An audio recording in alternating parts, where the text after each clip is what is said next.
I know, we do our cold open anyway, so let's get some people in here again. I just want to make sure. Ain't no good games on today. I know. Yeah, I'm surprised I got the football on. My team plays Sunday night, so I don't have it. Usually I have it so that way it'll pop up at the bottom or something. That's it. Must be no good games. Packers on bye this week, so look at that. Quiet room, nigga. Like, damn, I did have something I wanted to bring up. No, I can't remember that shit. For your cold open? Yeah, I can't remember it now. It was damn. I mean, I guess I can. What you gonna say? No, I was gonna say I know that I've been seeing a lot more people making that twit, that getting that hitting those Twitch milestones, whatever they changed. Oh yeah, they made it easier to get. You talking to get to what we talking about? To get affiliate, yeah. I've been taking pictures on Ghost of Yote. You been taking some pictures? Yeah, they got the in-game photography. Yeah, look at it, fam, in that bitch. But you never even played Ghost of Tsushima, have you? Oh, you gotta play. Well, you missing out on a lot of games. Did they come out? Is that just PlayStation, or did that one come out on both too? No, that Ghost of Tsushima is only PlayStation. Yeah. Oh, really? Yeah, it's Sucker Punch is a PlayStation studio. Oh, Sucker. Okay, I forgot. All right, I got a question there. All right, which one of the following songs from Jay-Z's "In My Lifetime" in Volume 1 is the better song?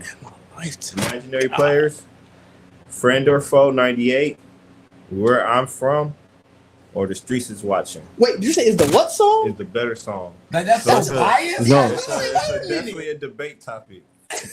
However, Friend or Foe is crazy. That's one of my favorite Jay-Z songs. Like, as much as I love Imaginary Players, Friend or Foe. I didn't even hear all four because I got what did he where I'm from. Where I'm From, Streets Is Watching, Friend or Foe 98, or Imaginary Players? Where I'm from made me feel like I'm from Marcy, and I ain't even from Marcy. Hilarious. Cough off for long. Where I'm from, Marcy, son. Where I'm from at the bottom of mine. It's nothing nice. Like of the three, where I'm from, four. The four. Where from? It's clearly one of the ones you just don't remember, so that should be the bottom. No, I mean I remember it, but I mean I feel I'm saying you said three. It was Streets Is Watching, Where I'm From, Imaginary Players, and then Friend or Foe. No, like I knew the four. I just. Okay. But I'm Hey, that's actually a hard ass question, bro. Interesting. It's one of them. Damn, because I love all four of them. Respectfully. Where I'm From is great. I know you're not really Jay-Z guy. Yeah, but I don't give a shit. I don't give a shit. It's crazy. It is. All right, I'm a go Friend or Foe. I might have it's the best. I mean, I feel like Friend or Foe. Mine was between Friend or Foe and Streets Is Watching, honestly. Yeah, Streets Is Watching. I like Streets Is Watching Part 2 more than Streets Is Watching Part 1. That's the only reason why I didn't pick that one. When Beanie Siegel come on the streets is not only talking, but they watching now. Shit, they got me circling the block before I'm parking. Like Siegel went crazy on that. Friend or Foe. Y'all both are saying Friend or Foe. Yeah. Well, I mean, mine was. If we're gonna go into agreement, since I'm between those two, Friend or Foe would have it. It was what? Which one? Because I was between Where I'm From and Friend or Foe. Okay. So that's why I'm like, if y'all saying for sure Friend or Foe, I'm saying Friend or Foe only. I mean, like I said, because here's the thing, I do love a song that takes me to a setting, right? Right. So like, you know what I'm saying, like Where I'm From does make me like it does feel like a grimy ass Marcy song. You know what I'm saying? Make me feel like I'm from Marcy Projects, but yeah. And I mean that's why I don't want to feel like a grimy Marcy. Like I don't want to feel that way. Like when I heard that song, like, bro, y'all got it hard. I didn't want to feel that way. Like I want to tell a nigga you ain't a player. You feel? Like I want to be on that kind of shit and really. All right, Friend or Foe is fine. Yeah. I can agree with that. The better, I can go with Friend or Foe. Cause I do get it. Like, what's the name? The second one, Streets Is Watching. Streets Is Watching is just. One that title in general, that's now out of all the titles, that is the better title. So are you saying that Streets Is Watching 2 is better because Beanie on it, or do you think Jay still ate on that one too? No, Jay went crazy on that one too. I got mental vision, intuition. I know where you going. I read your mind navigational system. Everybody whispering, like bro. Hov got off on that motherfucker, bro. First was that was a tough one. It really is between Friend of Voice to watch it, but I go Friend of. What about you, Trip? You asked. Like me, huh? Yeah, I mean, just 'cause The fact that you got Jay-Z questionnaires and don't care. it's crazy. I mean, I care. Just that's not one of my albums that I'd be able to be like, oh, okay, no, these songs are the top ones off that album. So there's none of them four are even in the top of that album. No, I mean, maybe that's how everybody else feels. And that's why like, well, nigga, find a good one out here. No. We ain't gonna Volume 1. I fuck with Volume 1 a lot. To see the thing about that a lot of people don't like about Volume 1 is that because it was heavily Bad Boy influence. You got to think when he first came out with Reasonable Doubt, he was like that was just Hov and his imprint, and then the Bad Boy wave took off, and then that's when what I'm saying the label that was like Jay-Z's probably most label pushed album, what I'm saying? That's the one that you got. We belong. The City Is Mine to the city. Like that's you get them type of songs on there. Volume 2 felt very looking back. Volume 2 feel very label push. Nah, but Jay's maybe that's just the single. Yeah, that's just the single. But also that was just Jay-Z coming to. That was when Jay-Z came into who Hov is. That was Jay-Z becoming the industry version of Hov. During Volume 2, but Volume 1 was definitely like, oh, so this is what's popping. All right, I got to make this type of sound. You know what I'm saying? So that's why a lot of people don't like it. I still, yeah. Mm-hmm. I guess so. I mean, I feel like Jay-Z was destined to be in that space and start doing that. Like, I mean, we ain't never did another song like The City Is Mine, bro. With Blackstreet. but that was also, I feel like that wasn't, even if you were saying like label push, that was a thing during that time. So Jay-Z would have been wrong to not have an R&B like rap. Oh no, I get you on that. I'm just saying it's just like, what I'm saying, at that time, especially with Jay-Z when he came out with Jazzo, what I'm saying, he came out with the fast rapping and then he did Volume 1, everybody's like, whoa, wait, this is different. Thank you. That's all I was. I don't want to be a hater because niggas gonna say I'm hating if I say it like that, but it's the same thing. He just switched 3 times. Oh yeah. You went from fast rap, jazz, like you say, jazz. As a matter of fact, you remember he was dancing. Mm-hmm. He wasn't no different than Diddy and all of them. Oh, yeah. He was doing the bug, the Cabbage Patch, all that shit in their video. I don't really remember that. Oh, that was definitely first. And then, because he had the lead in High Top Fade. Okay, I remember. I just don't really remember seeing that many videos. Yeah, and then he switched up to street, but, not super street. And then he went extra street, and then he went business. I mean, he had a system behind him. Well, you got to understand too. Like I said, for those who know the Jay-Z story, he was supposed to be done after Reasonable Doubt. He only wanted to do one album. He truly was a hustler, but he did the music, and then it was like that's why that music was that. And you could tell Volume 1 was okay, I'm just a street nigga in this industry, and they like, no, you gotta do it this way. And then you can tell Volume 2 was like, all right, wait a minute, I'm figuring this out now. This is my to me, Volume 2 was Jay-Z's take on an industry album, and then he found his formula and ran with that. Drake. So this is my opinion of what my research that I've done. Okay, there's a documentary out that was talking about how Jay-Z came up and his transition from the Jazzo era to the Rockefeller era. And essentially, he was Drake, where he pulled in it. Well, I ain't gonna say he pulled in. He was surrounded. The label surrounded him with good artists, and he was just able to pick the songs that he wanted from them.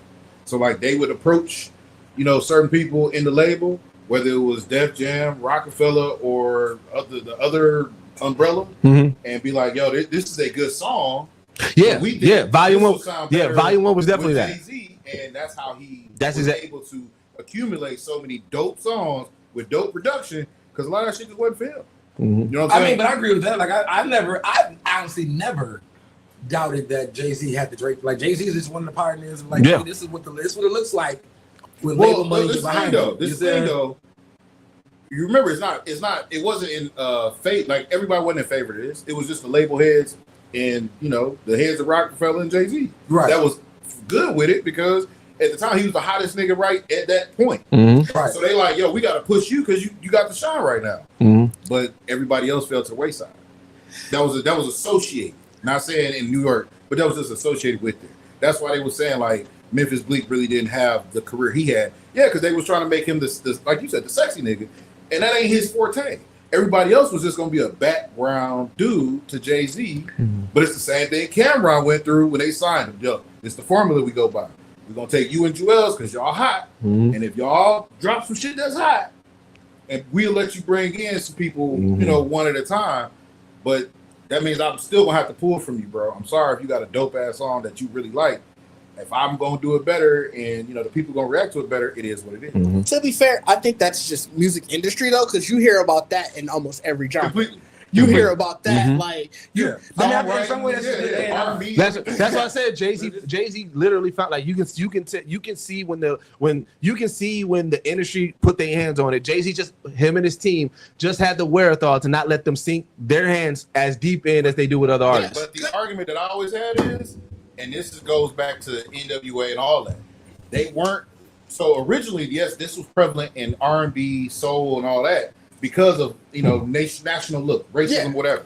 But in rap, that was never the thing. I know, you wrote your shit, you spit it, unless you're a writer. You know who the biggest act to do that, and what it kind of fell to the wayside and people revisit it, was Eazy-E. Yeah. Eazy-E was manufactured. Right. Like, you know what I'm saying? He wasn't no rapper. Yeah. Yeah. We know this now, but the thing was, but at the time, that's why the fallout between him and Q opened that door where people was like, yo, you wrote it, bro, you better rap it because you don't want to get done like NWA or TLC or, you know, all these other groups. And that's why I think with Jay-Z, like, and I don't knock him for it. It's just, it makes it hard for me to put whatever he does on a top level. But it's the same thing with Drake. It's hard for me to put you there when it's like, bro, you didn't even write this. You didn't even want to do. You know what I'm saying? Like, this wasn't even your baby. This was dude, baby. So do you believe that Jay-Z, like they say he don't write? So you believe that? That's what it mean, nigga. But I mean, are you saying they give it to you? No, I disagree with there. Now that I disagree with you on that one. When I think of it like this, it's the same thing that Kanye West slid into, and he explained it all. At a certain point, I got guys that I'm paying for this shit. So we sit in a room. Yeah, I'm putting it together, but he's helping me out. You're helping me out. You telling me lines. Somebody's getting this started, and that's why I think it becomes. I don't have to write shit because I'm gonna brainstorm with the homies. We're gonna come up with a game plan story, and I'm gonna go in here and just spit some shit. I mean, I get that. Like, you know what I'm saying? That's just, I think that's what they meant by that. Same with Wayne. That's why we got a Wayne that we got now where I don't even remember my songs. Yeah, because you let so many other people, Gilly the Kid, all these other niggas, come in here, help you cultivate some shit. You go in there and spit the shit, but it ain't really worth shit. Well, so here's where I disagree. Continue, let's start because this conversation gonna get long. Okay. Pause. Hey. All right. I ain't think I'm gonna get like that.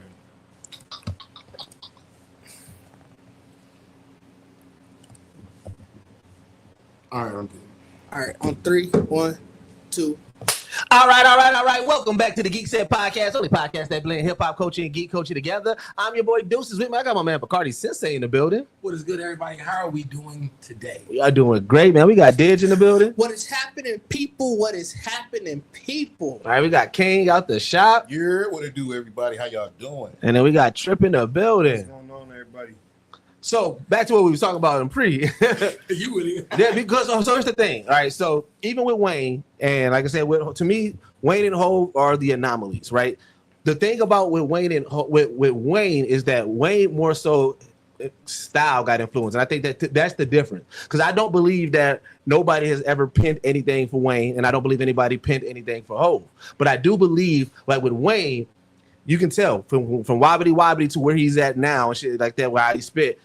He saw a different style. It wasn't that Southern influenced style. With Hov, I believe that more his help come from more is melodies and concept, right? So it's not necessarily anybody penning for it, but it's like so we see if you watch Fade to Black documentary, Lucifer, Kanye had the, I gotta get my soul right, like that whole part, that concept of that. Yeah. But everything else is so like where I put Hov at the top for me is the lyrical aspect.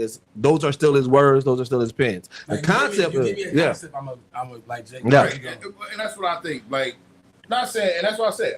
I don't think necessarily that they currently or within the last probably 10 years was on that where they like, yo, give me that song, right?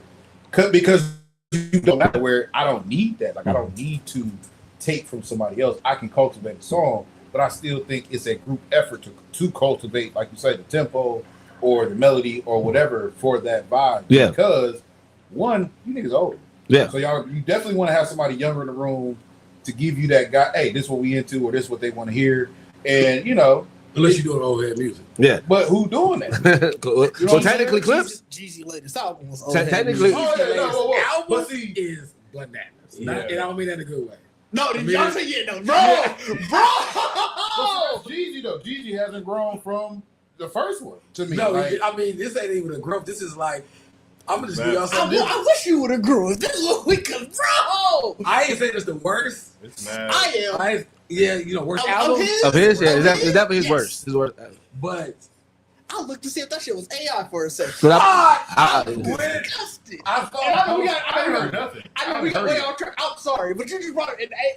It triggered me. 'Cause, bro, that it album. did because I saw it from a post where I saw people. You know saying, what it like, Jeezy, I mean, Jeezy album is what is this? So this is why it's so egregious.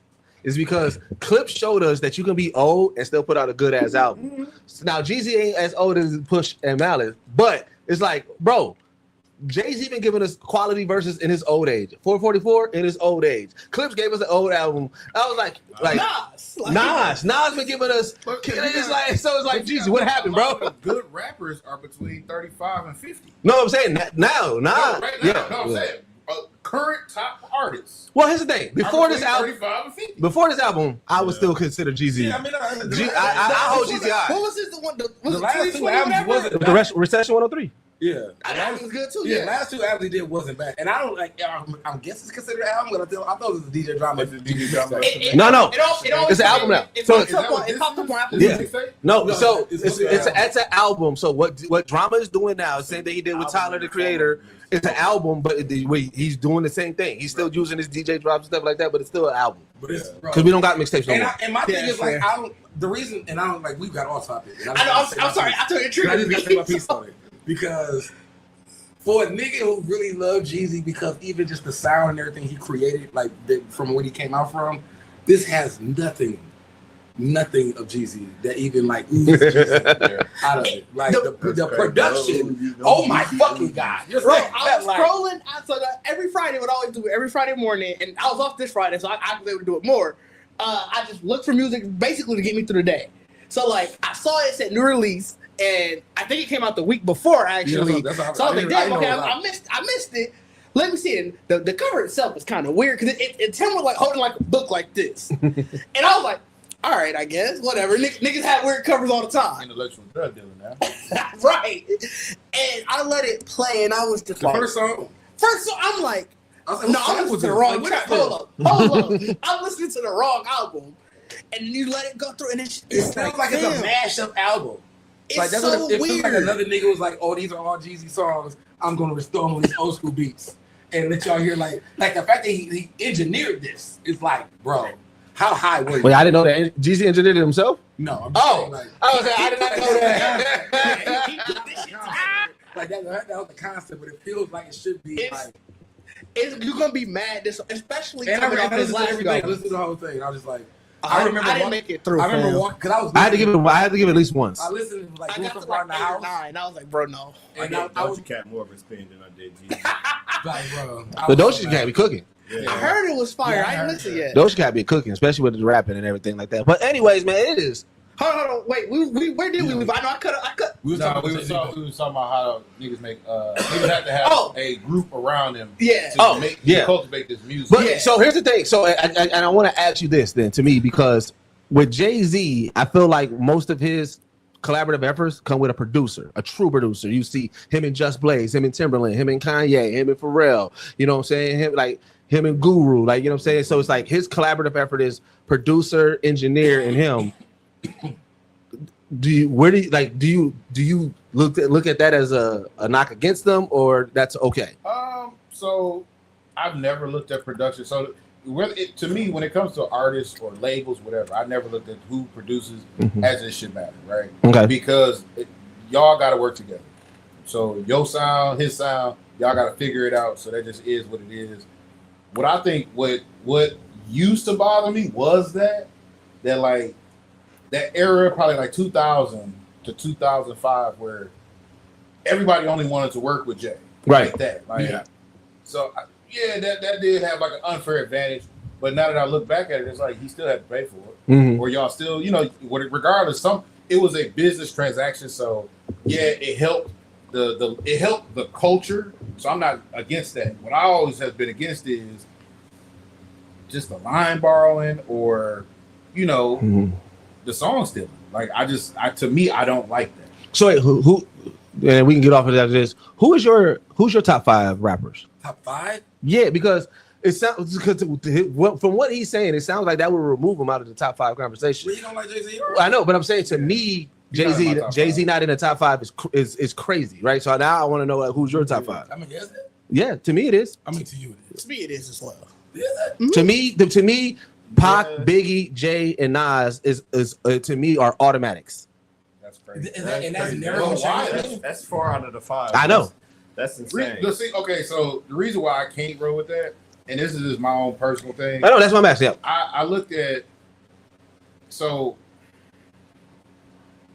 I can't put them there because at the time that they were the hottest, I was listening to other niggas on purpose, and I saw that value. So I can't do it. So who do you have in yours? I mean, Wayne is in there. Wayne is in there. Pusha T is definitely in there. Malice is in there. So they're personally in there. I gotta give Lock. See, that's the thing. Like a Jada, he in there. Man, it's tough. I can name more people that I enjoy more than them. Okay. So that's my only thing. Like, I ain't gonna hold you. I don't put Big in mine strictly off of just the amount of the work. At the end of the day, we got 2.5 out, 2.5 hours, if you want to say some of all the extra stuff worth. And I know it is tragic. I get that. But body of work has to matter. And because you were great on 2 things, those albums are fire. But it's like, I don't know what your 3rd album was going to be. So question, do you put Lauryn Hill in your as a top? Okay. No.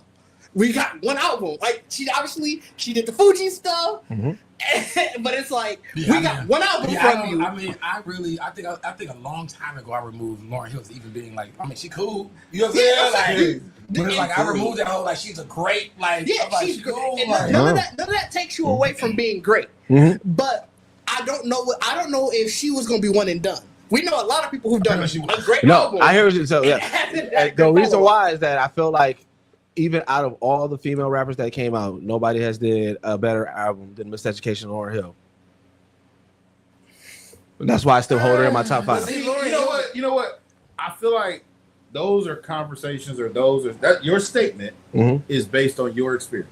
Well, it's gonna always be. These are So that's why I'm like, I can't really agree nor disagree. Well, I would I actually feel like people like for debate purposes, who's a female rapper? Which female rapper's album would you put up against Miseducation? I don't look at that was like a rap album. That's what I said. I don't look at it like it's a great like value work album. More than it was a great rap album. And it was something that came out when it wasn't out. Right. So that's why it's a great album. Like it's a completely different breath of fresh air during that time of music. But majority of the album is her rapping. Yeah, I get it. The sound and aesthetics is, but she's still rapping majority of the album.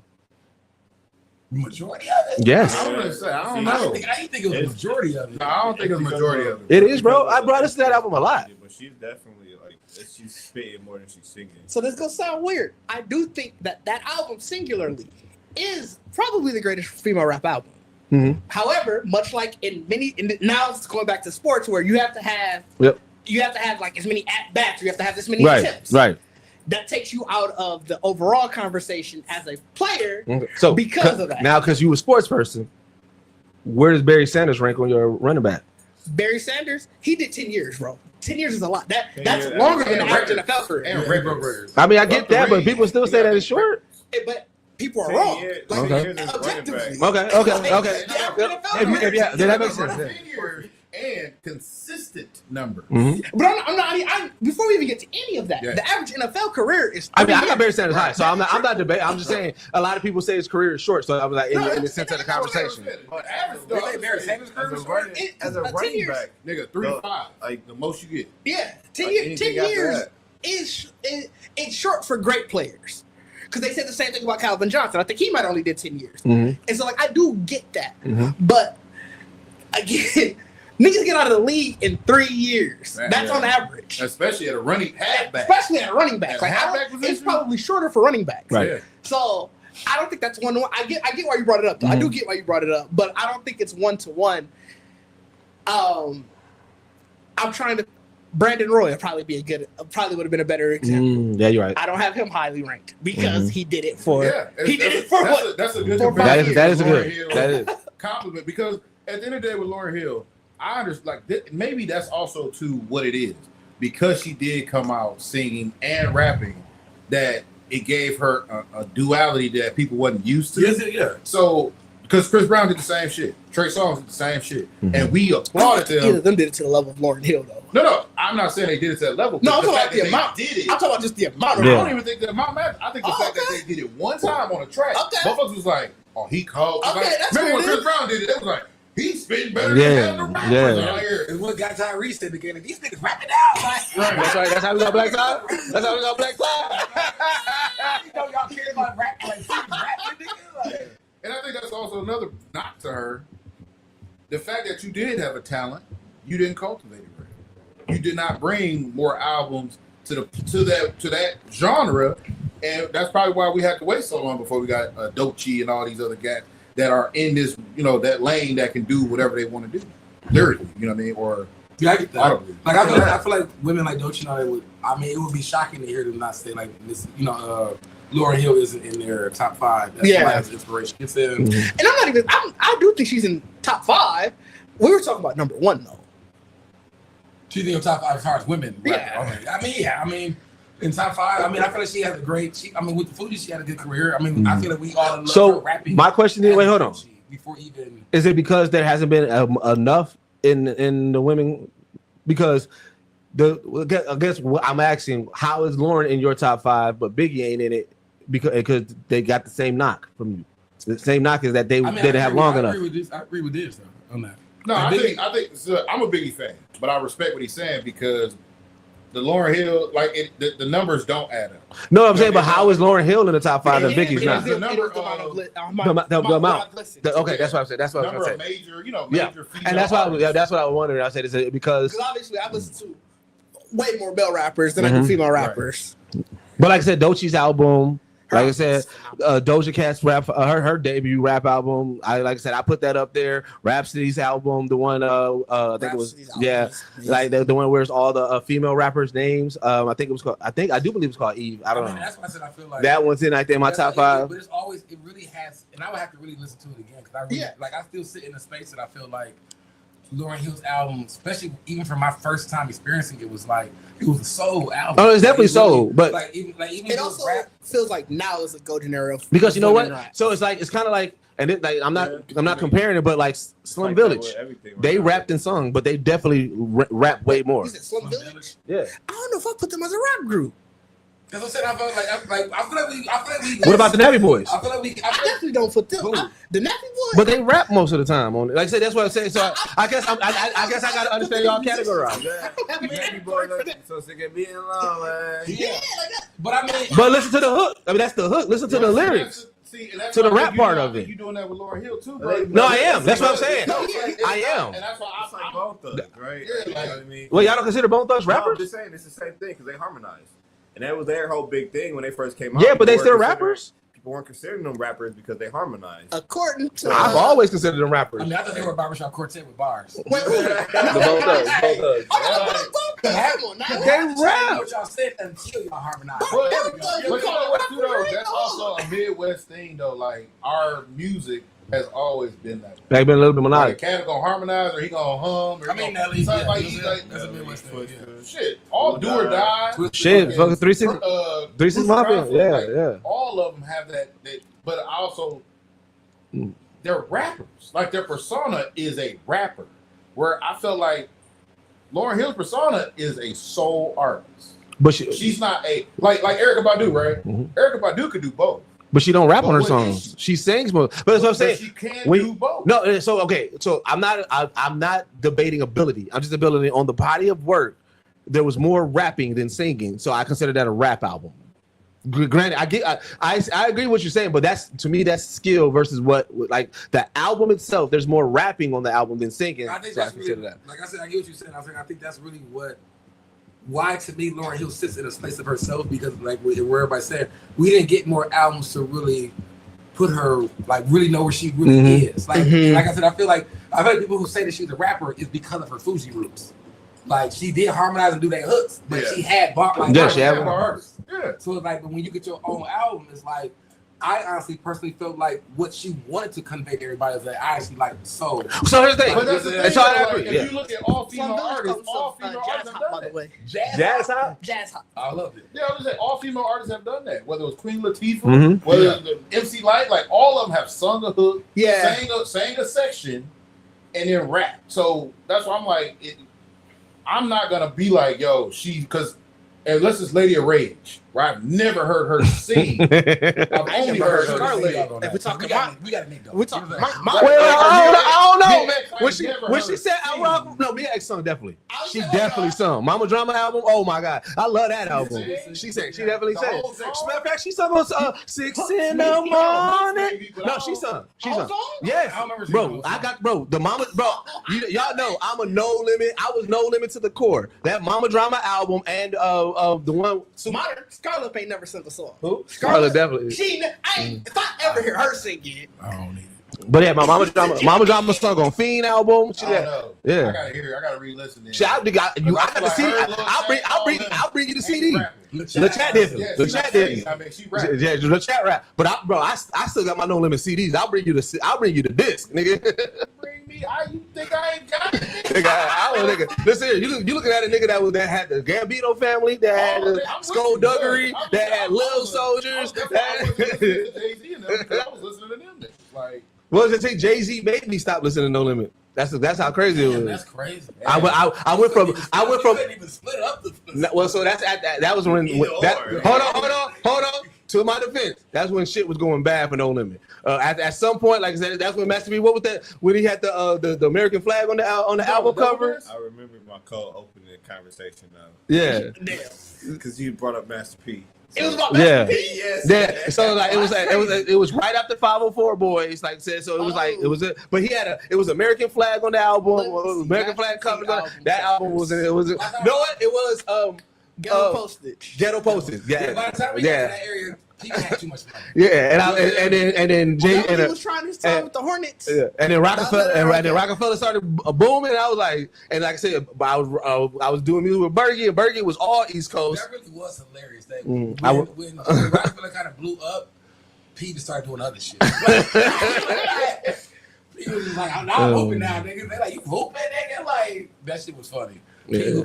Well, I kind of want to know his code open now about Master P, because like I said, we don't talk about No Limit enough on this podcast, and I'm no, we need to hit. I definitely Nah, so if you go home like another day, Ain't that one kid? yeah.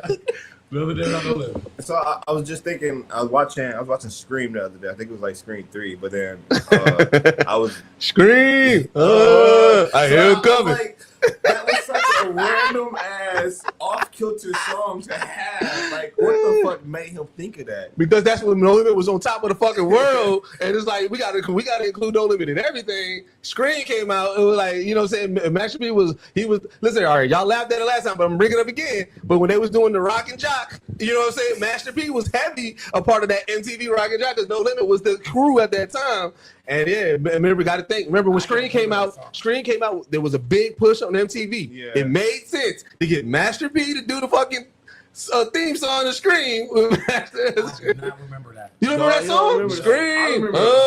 I hear them coming. Scream. I hear them coming. So, my thing was like, how random is it to have those like random tie-in songs from a random ass artist? Because the same thing with Diddy and Godzilla 2000. We talked about that in the pod, bro. Yeah, so I was like having those random ass tie-ins.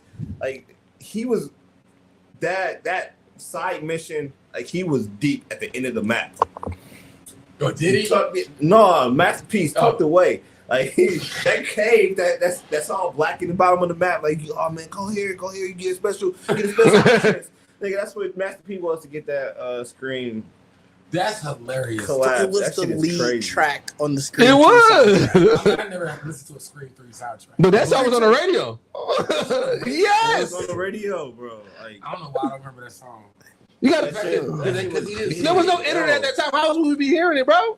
How was that was on the, it was on the I radio. don't remember. Like, I mean, that's what I'm saying. Like, that's definitely like. they used to put Apparently, the that soundtrack video. charted. So charted 50. Probably because of that song. That song was where that song chart. That's I'm telling you, That dog. shit was Nigga. Scream. I am coming. That's the whole hook. D'Angelo had a song on the Scream 2 soundtrack. Did it? Strange. No, she always in my hair. Always in my hair. She's always in my hair. That's I don't even know how to relate to Scream. I don't either.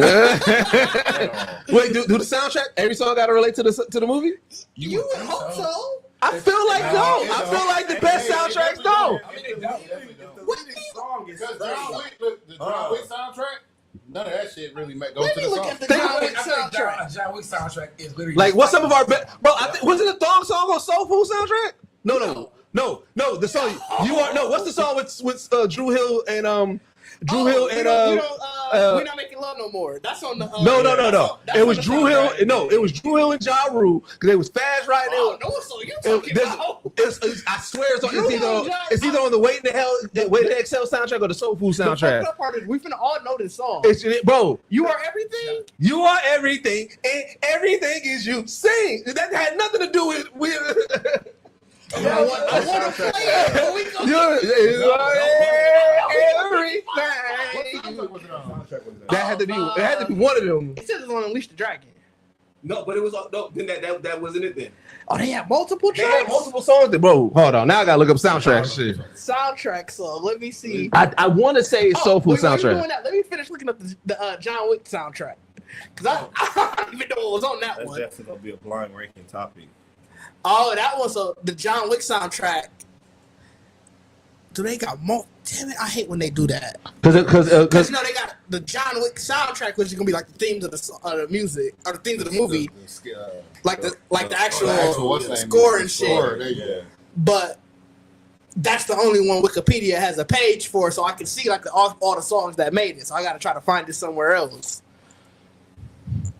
That's hilarious. I think no. You know what?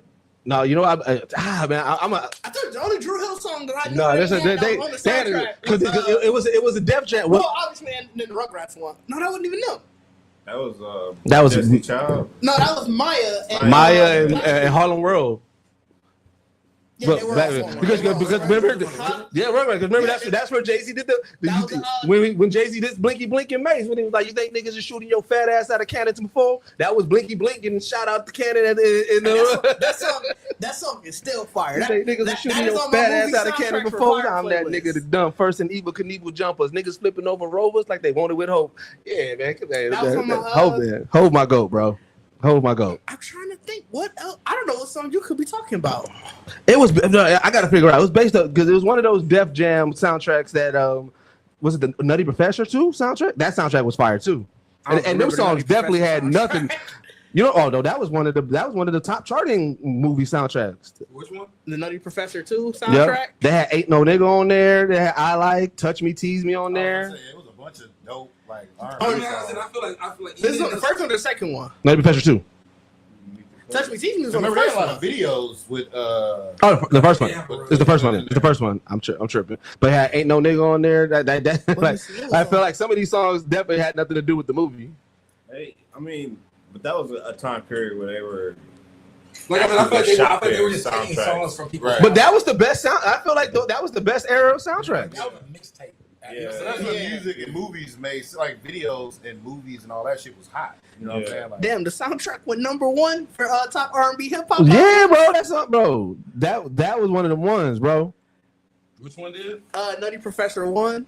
they talked about that before. With like that's what made a lot of those directors the music video like being collaborated with the movie, like. And then that's why people start taking it so serious. Well, It just dropped off. I was just having this conversation on the timeline with somebody, and I was like, you know, I feel like I was saying I was like hip hop. I miss the days when the director was a rock star. Like, remember getting a Little X video? Like, bro, the director X video was getting like Greed fucked it up. Who? Greed. Oh yeah. Because but remember days. But it used to be a notch on your belt to get because those videos like 1.5, 2 million to do those videos. Mm-hmm. But those videos were some of the best Def Jam videos we saw, bro. 4, 3, 2, 1 was like you gotta think all those music videos. They all look like the opening scene of Belly. That's why Belly hit so hard in the hip hop community because Belly was nothing but an extended hip hop music video. That's why I missed the era when MTV was doing the remember like the making of the video, Making the videos. making the video. That MTV, was BT, Right. Access Granted. yeah. But Those that's the thing though. Like I literally watched the documentary on this, and they was talking about how the collapse of music videos happened was the label started realizing that's where we can cut you. Like, yeah, we gave you $1 million to advance, we gave you $4 million in advance, whatever. Now we spending 1.5 per video, and we got video vixens, we got to take care, we got all this, and then we got a young nigga like a Soldier Boy or whoever coming out with a camera and shooting his own video for $500. Yeah, like, that's the, you know what I mean? But I miss the artistry of music videos because it was especially like it used to be a mini movie essentially. Like Diddy, of course, went crazy. We had that whole time period of just video talk shows, so to speak.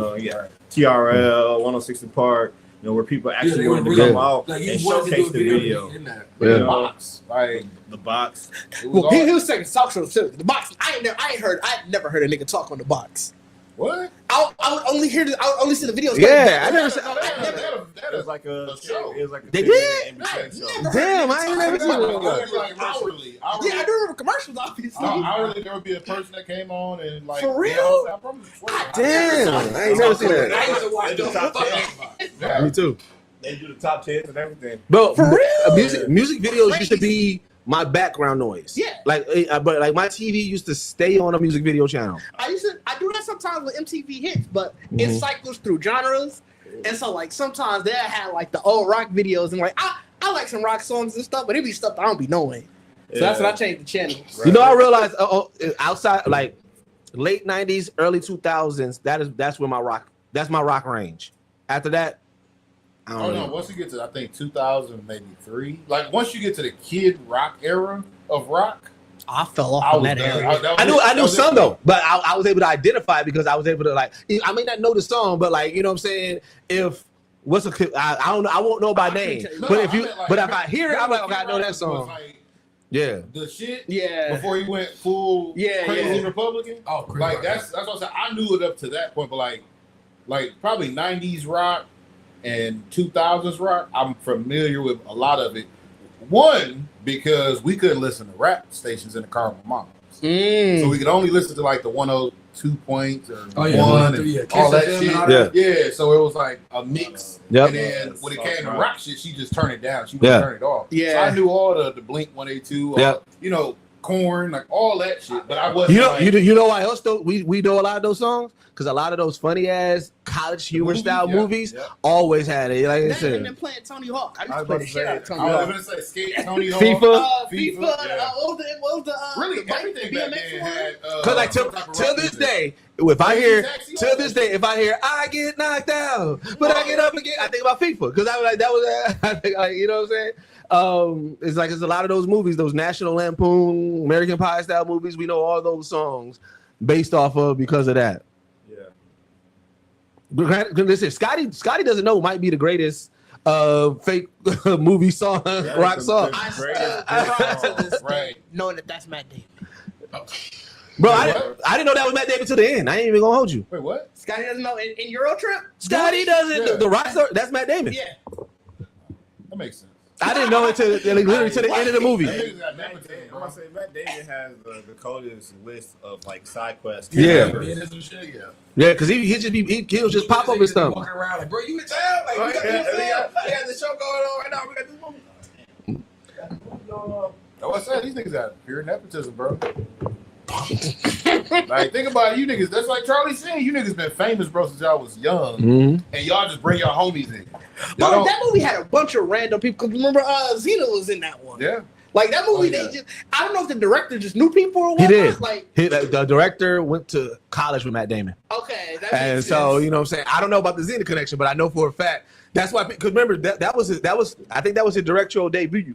Oh, was it? Yeah, and so I assumed he did Road Trip too. So that's why. yeah, no, I think it was a different director. See the DVD I had for those. Oh, It yeah. had Road Trip. And No. It was so it it was on some like Marvel shit. Like it was still under the same umbrella, but just different directors. But if I'm not mistaken, the way the story goes was that because that's why people was like, one, you got to think they didn't really have mega stars in this movie. It was just a college movie that we liked about the premise. Right now, people that are in the movies are stars now, but at the time, it wasn't like they was mega stars. So the people was like, one was fresh off. Lucy Lawless was fresh Yeah. off the Xena. Yeah. Oh, I wanted to say Xena again. Yeah. But like I said, but she wasn't she wasn't on the front cover of the selling the movie.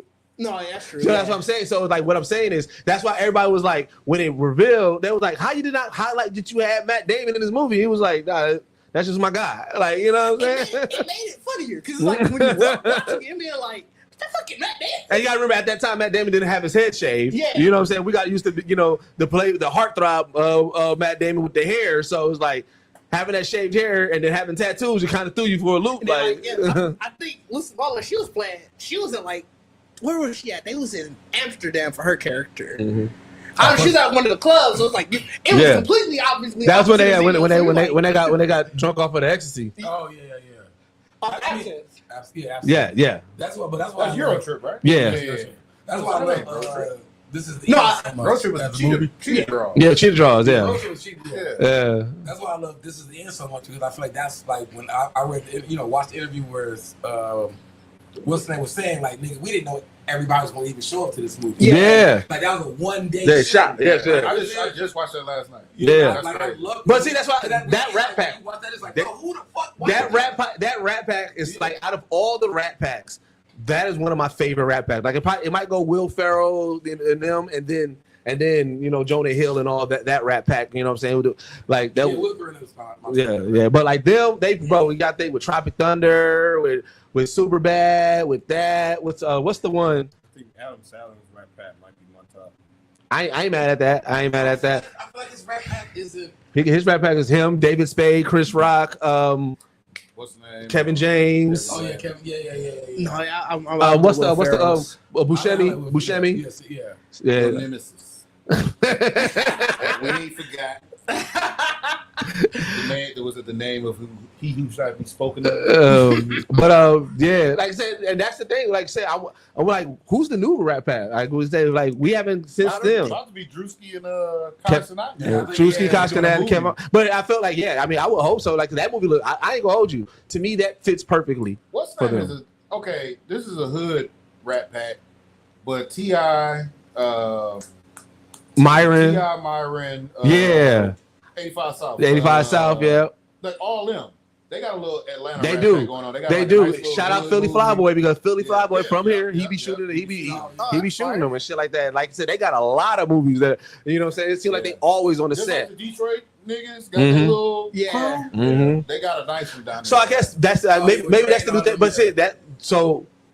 I want them. I need them to do more movies then outside of content because I want more movie Rat no, they're Pack. doing movies, but I just think they're like 2B level movies. Yeah. You know what I'm saying? Like I So you said, gotta I mean, go get them. You gotta go find them. Yeah. Even when I They go back to that conversation we have another time. Like I said, when I think about a Rat Pack, Yeah, it's yeah, definitely yep. it's definitely a comedy Rat Pack. So Yeah. like I said, I feel like I'm not saying that T.I. may doing that, but like I said, we're thinking. No, they don't. T.I.'s doing comedy. Yeah, they No, were that's Doing comedy. comedy now.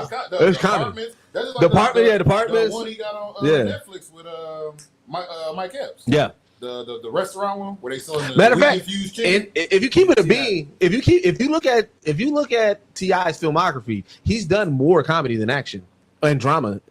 Yeah, Ant-Man. He's done way more comedy. He does, like I said, he got a lot of like I said 2B level and stuff like that. But even in general, T.I. is often the comic relief. Yeah. That's hilarious. I mean, he's a stand-up comedian now. It Right. tracks. He put really it- he doing put that it- shit. He's standing up. You Nah. don't respect the You know what stand-up I'm saying, bro? comedian. He's at least 5 years in. Me, He had his bumps, but I think I he's still ain't doing it. watched. I ain't watched this. He been to the cellar. Like he did the work. I got it. I can't. That is one thing. Not that's the way that he been doing the work. He did the work. I mean, I haven't seen that special yet, dude. No, he don't got a special. He don't got a special. He just been doing sets. He's probably a couple of years away from one. Yeah. But I feel like if he's consistent, he'll be fine. Yeah, Like, and he'll be able to do. he got some solid people around. Like you got to think, like you know, in comedy they always say like who's your OG, and it's crazy because T.I. is older than him, but like T.I.'s comedy OG is really like Chico Bean and Carlos. People forget Carlos was back in the Def Jam era. Yeah, I mean, you know what I'm saying? So these are the people that are, you know what I'm saying, aiding him in his comedy journey. That makes sense. I mean, Right. Like I said, with that first year, I was you right. I was definitely like, all right, T.I. just doing. But seeing him do the work and like actually seeing actual legit comedians, like yeah, no, T.I. popped up, did a set. laughed at a joke. Yeah, I did a couple. I Not haven't like, seen anything. That's what I'm saying. Like, So I get where that's why I get where Ricardo is coming from, because I haven't seen anything. But to Deuce's point, like I do hear a lot of comedians go like, no, T.I. is out here going to these open mics, going to these stages, you know, dealing with bombing at some points. You know, I think that T.I.'s. I believe that T.I. So here's the thing. I believe that he's not confident enough to be putting out enough clips. As much work that he's doing in the stand-up realm. Like I said, I've seen a couple of clips. I gave him a couple chuckles, but I haven't had one like, yo, this clip. You know what I'm saying? You know what I'm saying? So like I said, it sound terrible. no, because like I said, yeah. But no, it's because you got to think there's certain people, like I said, a lot of comedians now, especially with their social media, they put out a lot of clips. But T.I. still does a whole lot that I feel like he's still not at a confident level where he's like, let me get these clips out here. I mean, I get that. Like, I found the 15-minute thing somebody recorded up. I'm gonna watch it later. But see, that's the thing, that's somebody recorded of it. So it's not like the Chocolate Factory said, or you know what I'm saying, like it's not like, you know what I'm saying, the Cellar Effect. Like that's what I'm waiting for, because that's where you get the polished, you know what I'm saying, look, you get that, when you see him out on like Chocolate Sunday. Yeah, Chocolate Sunday, Laugh Factory and shit like that. Like I also think he don't have to do that yet. He don't have to do it yet. I mean, like when you have a draw, you know, you don't really have to go out here and do the clips of your stand-ups and all that shit, because people gonna come see you for that draw anyway. Just see you bomb. But I was gonna say to that point, there's not. No, that's what I'm saying.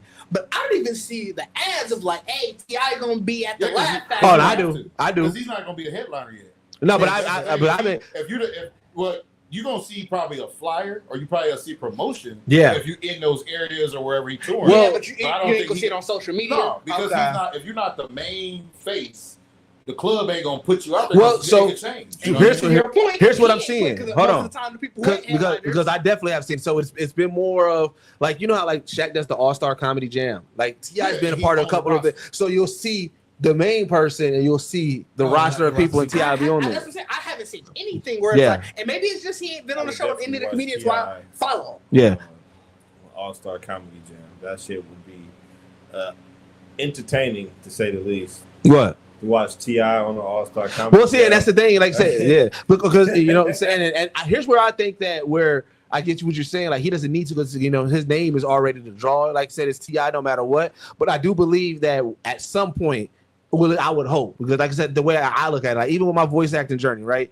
Like to me, I'm like, I feel like I fast track a lot of things and shit like that, right? But I feel like, you know what I'm saying, I don't have to prove myself to anybody, but however, I do want the respect of my peers, right? In the voice acting community. So there's certain things that I'm doing to kind of make sure, like, you know what I'm saying, I'm able to do what I need to do. And there's certain things that I want to do that puts me in the realm with them, like, hey, you know what I'm saying, get that respect. So I feel like with T.I., even though he's the draw, I feel like at some point you in this comedy realm, you around all these comedy goats and all these comedy people, you're like, all right, you know what, I want to be able to stand amongst y'all, not just because I'm T.I. the rapper, but y'all will be like, yeah, T.I. is actual legit comedian. And that's why I think that so many comedians are speaking out on his behalf, is because he's doing the necessary things that he's supposed to be doing in order to do it. So, you know what I'm saying? So I think that, like I said, where he doesn't need to is more so of, well, we're in this realm of comedy. How do you want to stand? Do you want us to be like, all right, kind of like, you know, when people get, when like colleges give people an honorable, you know what I'm saying? What's the name? It's like, okay, yeah, you got the diploma, but like,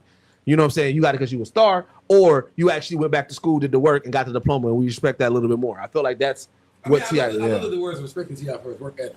Mm-hmm. That is actually funny. Yes.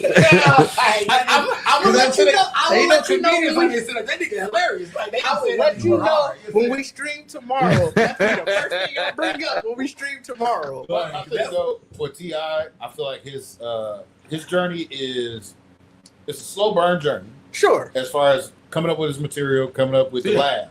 So that's probably also what's contributing to not putting out clips of my performance. Oh yeah, because like you said, if I'm only catching a couple chuckles, I want to make sure I get to the point where I'm got niggas dying before I cut this highlight clip like to put on my Instagram. If I'm going to put a post on my page, it's gonna be a standing ovation. I don't want to hear a cough after my video. I will say though, like you hear the stories from comedians when they talk about they bomb. Like when Chaz talked about his bomb in Oakland, how he was bombing so badly because he said something that was perceived as, I think it was negative about Oakland. They never officially said what it was. He just sort of, everybody around him, they all was there, so they all knew, but it was the story of him bombing in Oakland because he said something, somebody was like, hey, what? Hold up, man. And so it was him trying to rush through the rest of his set. He's like, no, one thing I didn't do is I didn't leave early. I rushed through my set, so I'm doing crowd work and shit.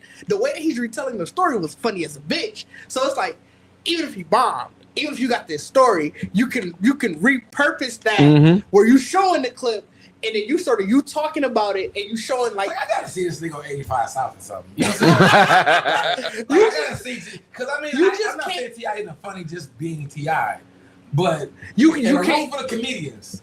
I need to know how you hold up. You know what I'm saying? Like, I think it's because you saw him as a musician first, obviously, and you can't separate that in. No, I mean I can separate them both because I mean I feel like that's no different than like DC still making songs and the fact Lil Duval make me, you know what I'm saying? Like, but Lil Duval, his music came after the fact. So his music also feels more comedic. I mean that's what I'm saying. So I guess T.I. was very much a so you got to figure out you need to know what T.I.'s comedy style is. T.I.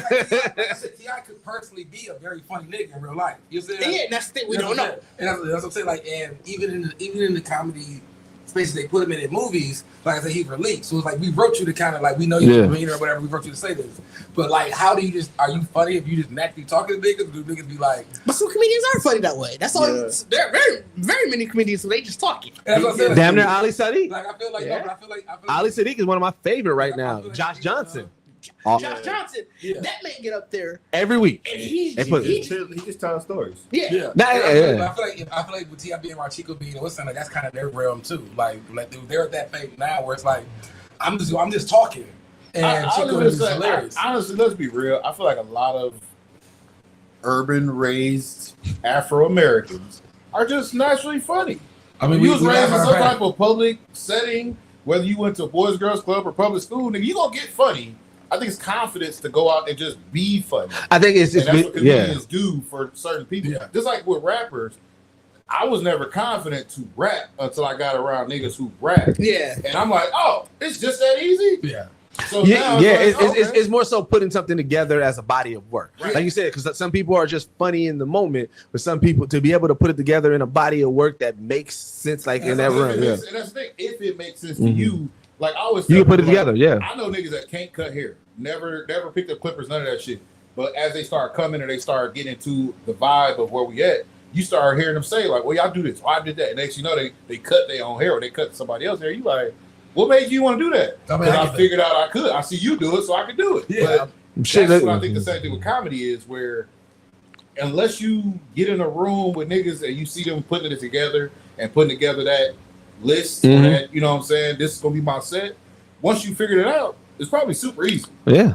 Well, you think about even in general, the joke is always, take niggas podcast mics away, right? But that's because a lot of people just get a mic and just talking to it. They don't know about the nuances and everything else that goes into putting together a podcast. You know what I'm saying? So it's like you got a lot of people who by name may just be popular by name or who just know how to be, you know what I'm saying, who popular on social media. It's like, all right, just be a mic and a camera and they just spewing shit. And then so everybody's like, so I ain't saying, and I'm not taking his dream away. I just want to know. I really would like to know what kicked it off. Like, who in your group was like, bro, you funny as a bitch? Do you think that's the preemptor for everybody enough who do comedy? Like they know somebody. Well, I don't know. I agree with King though. If you're around it, like if I'm around niggas who are professional comedians, And he is. See, I be around a lot of comedians. Like we can actually go back, and I'm like going back. At some point, one of them comedians will be like, "Nigga, you could do." Oh, this. so wait, so this is a That's right. What happened? Wait, this is a perfectly. Who is telling me? I want to know who's like this nigga. So like, I think it's people. So here this is a perfect segue. So Cardi B was just recently on the Breakfast Club, right? And she was on the Breakfast Club, and you know Charlamagne, he's trying to amplify all his people no matter what. Right. So one big thing that people have constantly been saying, and one thing that Charlamagne, who this is the person who could probably help make it happen, was like, you need to be in movies. Like you should be in a movie. And Cardi said no. She said, I don't like that. She was like, look, everybody always tell me, and she was like, I'm just funny in person. She was like, I don't like to go to set. I don't want to have to sit there and read a script. I don't want to have to wait. And she was like, that's just not for me. I was like, I get it. Fast 10 or Fast 9. Yeah, but again, showed in her appearance at SummerSlam. Yeah, so yeah, right. So my thing is that my thing is that with T.I., you gotta think, if you already famous, thing like that, and you funny around, like, yeah, there's gonna be people that's probably like, you should be funny. You should be funny. It takes somebody to be confident to be like, all right, fuck it, let me try it. Which we see a lot of artists do when they jump into other realms. They try it, but then you get somebody like Cardi B who's more self-aware, and she's like, look, I'm not an actor. Right. Like, listen, I don't want. And to be fair, I've seen T.I. on podcasts that were funny. Like the whole episode was hilarious. So it's natural. I mean, he did have a reality show too. So I mean, I feel like a lot of humor probably came. Right. If you liked him or thought he was funny, even in his T.I., you know what I'm saying? Yeah, he cares about it. Did y'all ever watch that? I never watched it. I'm not a reality show either. person, so I didn't even give it a shot. That's what makes you show comedy. Yeah, I've watched it a little bit. Was it funny? Funny in it. Yeah, It is always the thing. I think to King's point, most black people are just inherently funny. And then it comes to the point everybody always talks about, like the comedians, they always say, the biggest thing is you can be funny. You can be the funniest man ever, but can you stand in front of a crowd and do it? Yeah. Funny, And he's on the done room.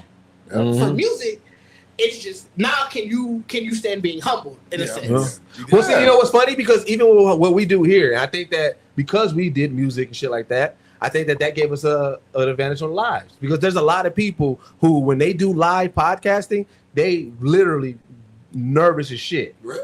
Right? But like for live like this? live, right? Oh, yeah. But when we did our first live, we was like, yeah, we was nervous because it was our first one as a podcast, but we didn't have any like stage fright jitters and shit like that. But I think because we've all done stuff in public in front of people before, it's like, all right, so we're just doing something else in front of people. Why not, Bo? Why you can't do stand up? I'm doing 5 minutes. I already said my goal You think you can do by the 5? end of next year, I want to do an open mic. All right, Bo, Really? Bo, AJ, and anybody else who's watching, who do y'all think will have the best 5 out the group? I can't do 5 minutes of stand up. I know I can't because you do have to have. I think I can get up and obviously talk and say some shit that's funny, but you have to literally prepare 5 minutes worth of shit. Right. And I think like You just tell us a 5 minute story. But I think like 2.5 minutes in, I'm gonna be like, all right, y'all.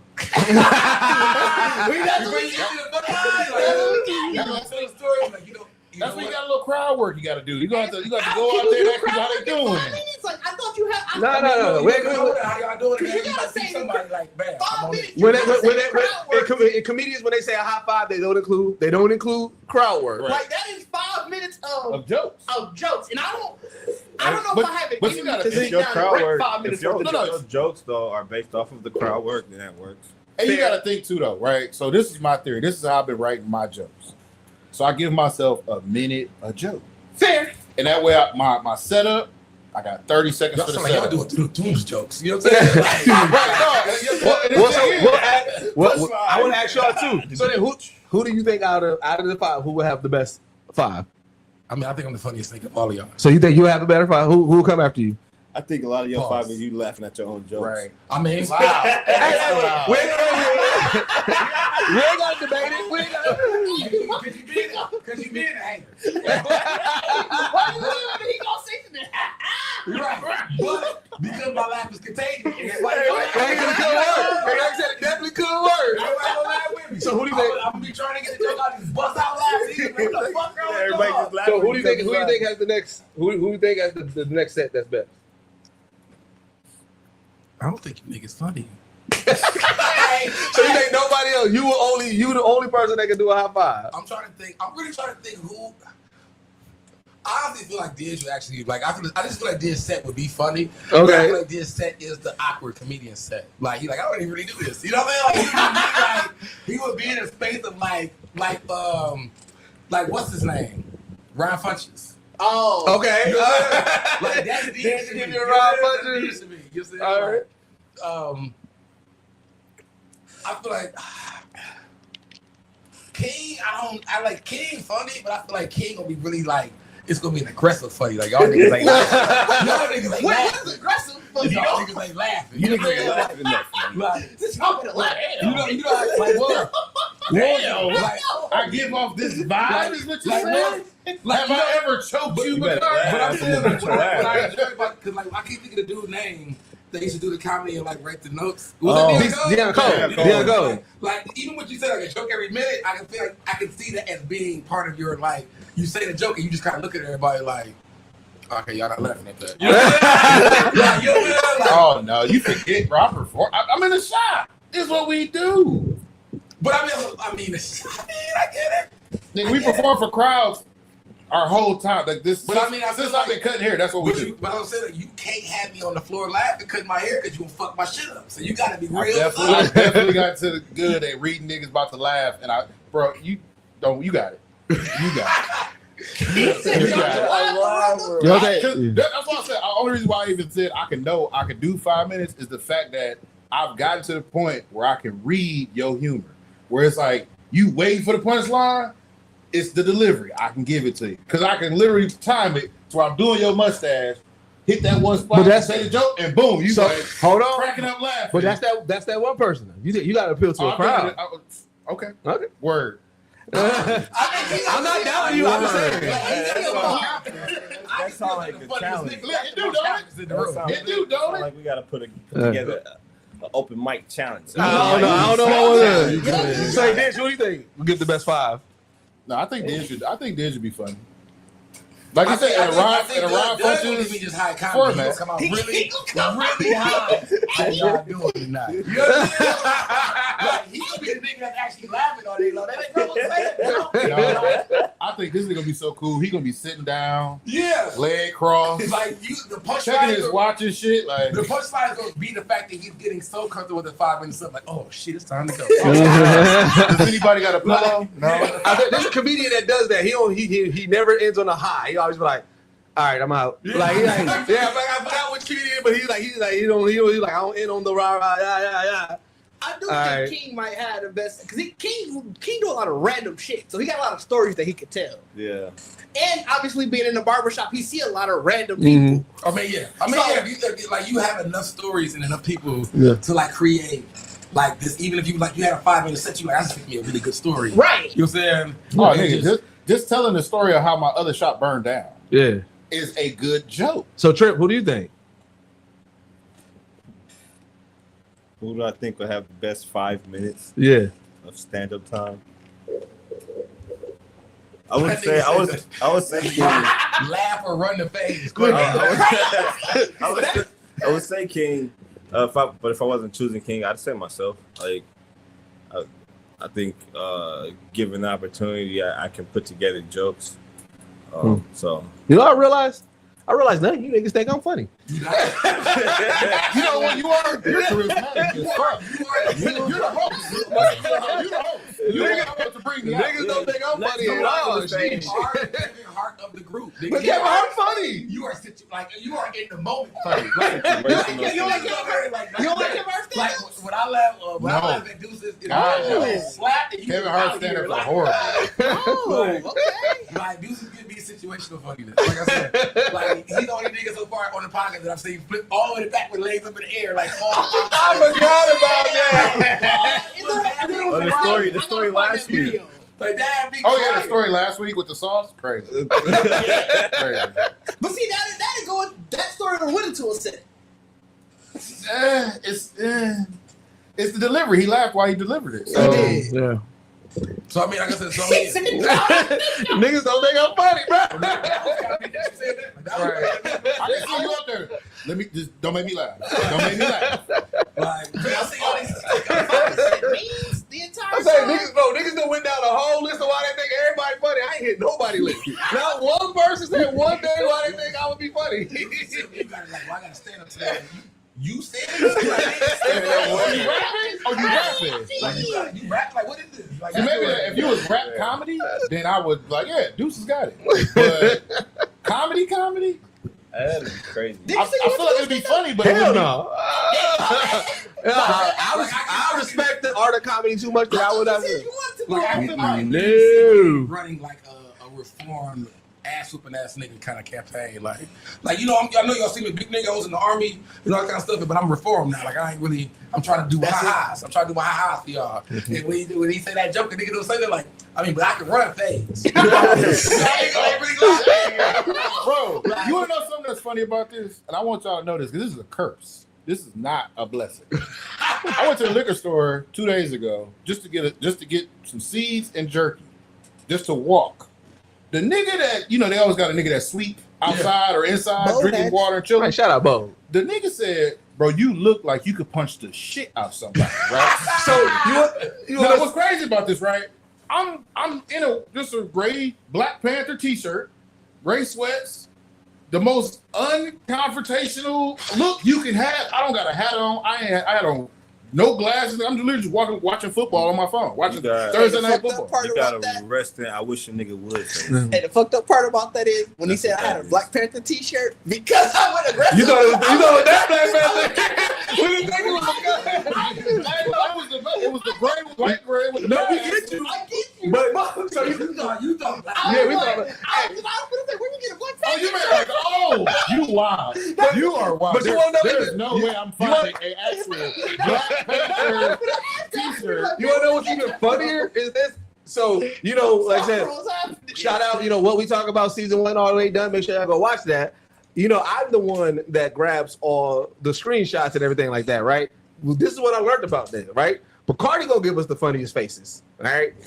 Oh, absolutely. He said you animated. Yeah, you very animated. animated, You very animated. You always gonna give us. Didge is always going to give like the best shot look in regards to that. Trip, he be ore farming like a motherfucker. But Kane, That nigga be high. I be trying to find. So one of the things, one of the aesthetics I always try to find because with this type of show, because it's comedic, I always try to find niggas laughing. Right. I always try to get that screenshot. It is so hard to find King laughing in this fucking show. King be stone faced all the time. He'll say something funny, stone faced. That's good comedy. That's what I'm saying. Because I can hold it in. But that is a whooping nigga. Jokes. I'm telling you jokes. Niggas looking at me like, can I laugh? He's like, nigga, y'all laugh now. Is this the punchline? Like, I can get the punch or the punchline. Which one? I am not a violent person.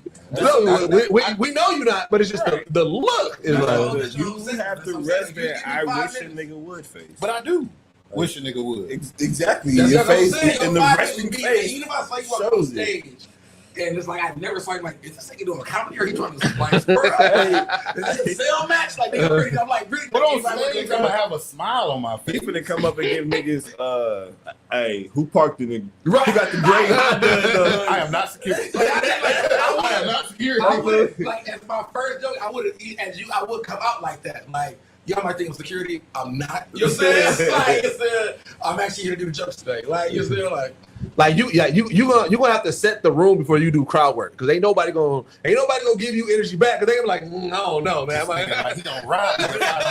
You gotta really set the room. Like, they be like, what's your name? You like, they say to me like, wait, what? You like that way? What? You got it. I'm walking out to the crowd.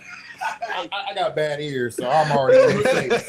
What's your name, nigga? Like, all right, nigga. Like, See, man. Oh, I man. don't like how I'm being portrayed here.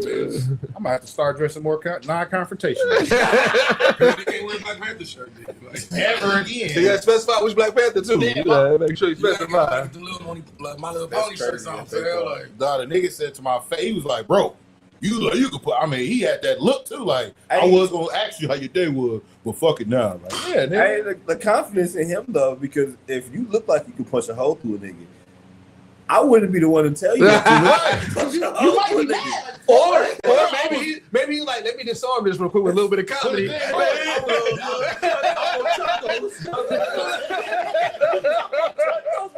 the thing was, I was watching my phone. So in my brain, I'm not, I'm thinking that Yeah. he probably looking at me like, oh, he just tried not to speak to me. He probably thought you was reading the 4-page letter. Like, this nigga really Oh, going through yeah, it. the Dear John letter and shit. Yeah, he probably had that look on your face that you looking like. That'd be crazy when you see somebody going through it, like relationship woes in the outside, in the man. public, and you see it. I saw that at Woodman's last week. Women is crazy. Last night, bro, my phone kept going off. It's a nigga going, he walking back and forth at 1 o'clock in the morning. Girl on the phone going crazy. He just ain't said shit. On my Ring camera, I'm hearing her clear as day. Oh, so you with the other bitch? And he just walking, bro. And I'm like, eventually I'm gonna have to go outside. That's how bro, when 6, you 7 see times, when you my see nigga. nigga like this. Oh, That's how nigga, you know. just going up and down the Just block with walking? the car in the street. You see a with nigga the like light that? on. I say, yeah, he going through it.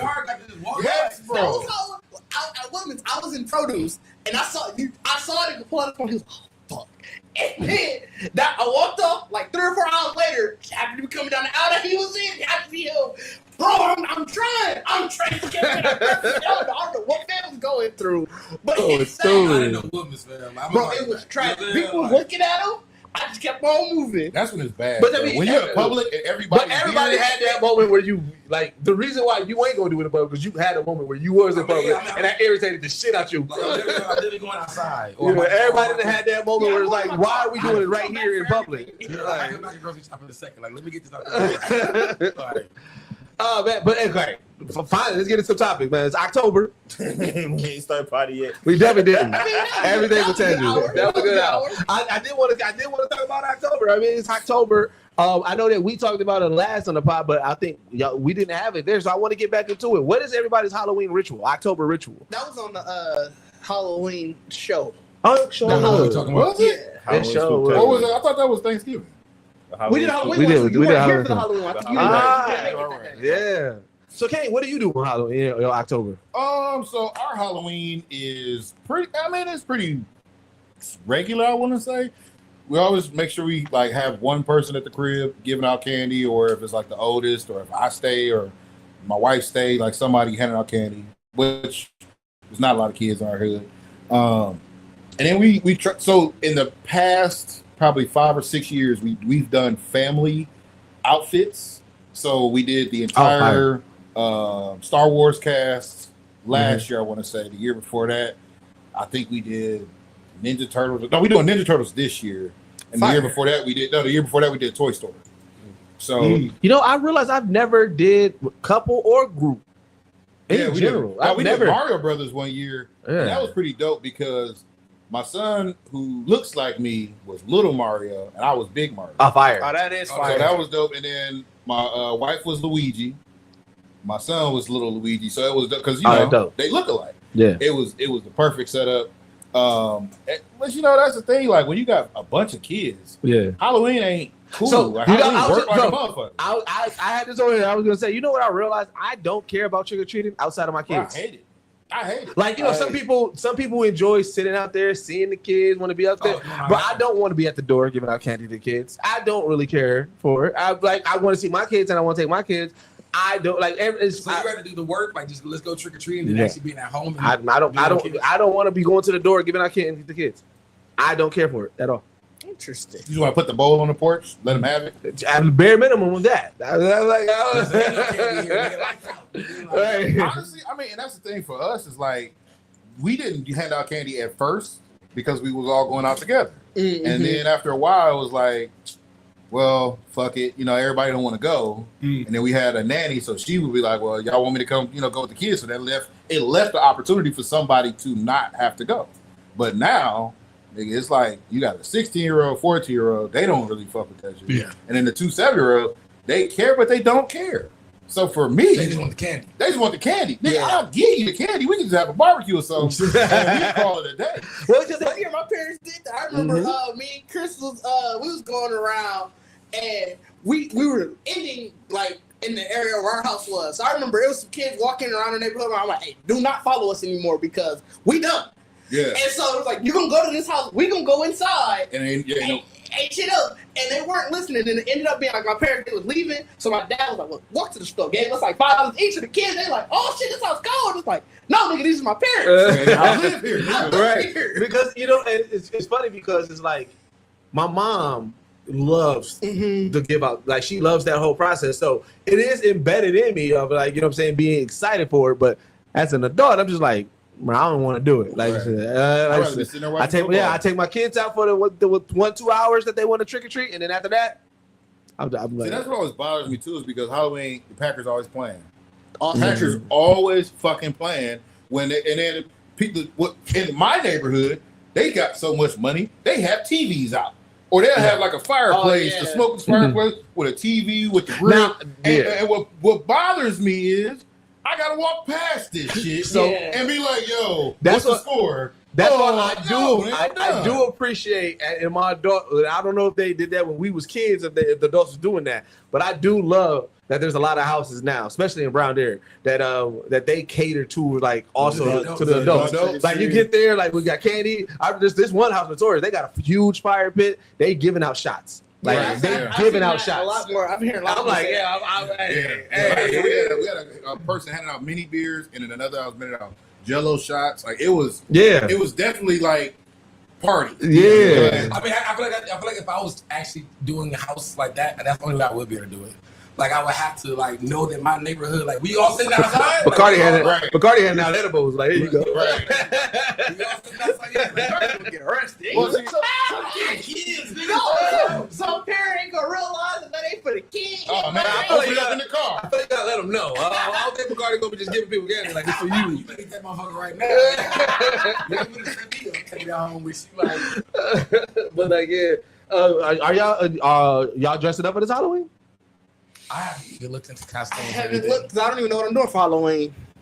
So like, if I end up going out to like a Halloween party or something, I mean, we know TZ always doing something. I mean, Halloween's actually on like a Friday this year. Friday, It's Friday this year. Lewis, they're doing the spooky bowling on Oh, Halloween. yeah. Oh yeah, I didn't hear about that. Yeah, with the Halloween. What they new collective called the guys or something like that? The Guys Presents. Yeah. So they're doing Friends But and yeah, Family like, I haven't- Halloween. This is probably the first year I really haven't put much thought into Halloween at all. Are you gonna be in town then? Yeah, I was saying. I might. I don't. I mean, I honestly don't plan. Well, I don't know about for actual Halloween, like 31st. Yeah. I'll probably be back in town. But I mean, I won't be here for my birthday. Like I said, even for my birthday, it's like I'm used to having a costume, whatever, and going out and kicking it and all that kind of stuff. And Last year, that's when we did the haunted house, right? Yeah, that was like, last year. You said like, I mean, that's part of my process, like trying to go to a haunted house and all that kind of stuff. Well, I was But sick that day. as far as like, actually like a costume, like I do one every year, and I just haven't really. I don't know if I'm just gonna recycle something I already have this year. Okay. I'm supposed to be Casey Jones this year, but we'll see. Casey Jones. Yeah, we got Ninja Turtles. Oh yeah, Ninja Turtles. Yeah. I've been thinking about it. I haven't landed on anything. I've just been kind of like scrolling through the different costumes and everything, trying to figure out what I want to do and everything. But I don't know. I kind of want to do something this year. So what's happening? What's with the side eye? What is that about? So in horror room, so I've been watching. Like I said, I actually started watching some horror stuff and everything like that. And a lot of horror movies are based off of like urban legends, superstitions. Mm-hmm. Do y'all got any like horror related superstitions or urban legends that you actually believe in? Candyman's real. Really? No, I tested that. I ain't gonna hold you. Are you? You a white dude in a black man? That's They don't funny. give a black dude. Yeah. What? They don't give a black dude. Like, fam. Well, you definitely do. We were just talking about that. We just watched. We were just talking. Like, we had to. Somebody said you ain't gonna be in town for your birthday. I ain't gonna be in time for my birthday. Hell no, he Okay. won't Oh be. no, she meant here. Like, talking about here. No, I was about to say. Yeah, he said that. I think you mean also I'm saying mean, about Halloween. Halloween. Hey, that's my brother. Jeremy P. Yep. Hey, what up, Jerry? What up? What up? But so you believe? All right. So Yeah, no, and to be fair, I ain't even gonna say we fully did it because I ain't gonna hold you. We were still a little like, You got the 4? Did you get the 4? oh no, we definitely didn't do it then. We stopped at 3, and the door was still a little cracked. yeah, it's 5. It's 5. Yeah, it's Oh, no, fine. we definitely now, mom. Y'all, The door was like that cracked. it was like, I think Wait, we didn't even finish? yeah, I think Bloody Mary's the y'all. No, Bloody Mary's the right. I never did Bloody Mary. I was like, Yeah. Like, I zoned out for a little bit. Come in at the end of the conversation when you said you didn't finish and the door is creaking open a little bit. oh yeah, That's what we at. No, But where did I leave this conversation? where the fuck are you at? Where did you leave the conversation? There the whole time. You know, I just be bouncing around. No, All that's fair. all right, so do y'all got any urban legends, superstitions that you actually believe in that's horror That related? might be still real. I ain't I trying. ain't trying to I mean, superstition, like, I mean, if we talk about this black superstition, like, I believe in splitting the pole and all that kind of stuff. Yeah. Is that horror? I won't say it's horror though. I've I seen, mean, I've bad seen luck, it so that reacting. shit I'm can gonna turn say, into a yeah. horror. That shit can turn into a horror. So here's the thing: if I'm driving down the street and somebody don't got their headlights on, I'm not flashing them. I don't think that's horror either. Yeah, urban legend made it horror. What? Oh, no, I heard You talking about the movie Urban Legend? Yeah. Like, Yeah, because I was gonna say that like, the spider egg thing where you sleep in a weird hotel or house, find a spider on you, and then it plants the eggs in you. Nah, I ain't hear about I that. didn't heard that's urban legend, but I heard. What? That's in the book too. With the lady with the Yeah, I long remember. hair. Yeah, I remember. Yeah. the headlights. When I heard, hey, no, niggas is gonna get out and jump you. Like, Oh yeah, They got hood superstitions like shit. I checked my back seat. that's the checking the backseat one. yeah, Nah, I don't know. I think I never horror do that with wise, the horror thing. my shit that's is what I'm saying. Well, the movie Urban. The first They time, do it in the Urban first time I Legends. ever heard that was in the movie Urban Legends, right. and so that's why I remember quit about Urban Legends. Urban legends, and urban legends. Let's see if I can Google it real quick. But shit. Urban.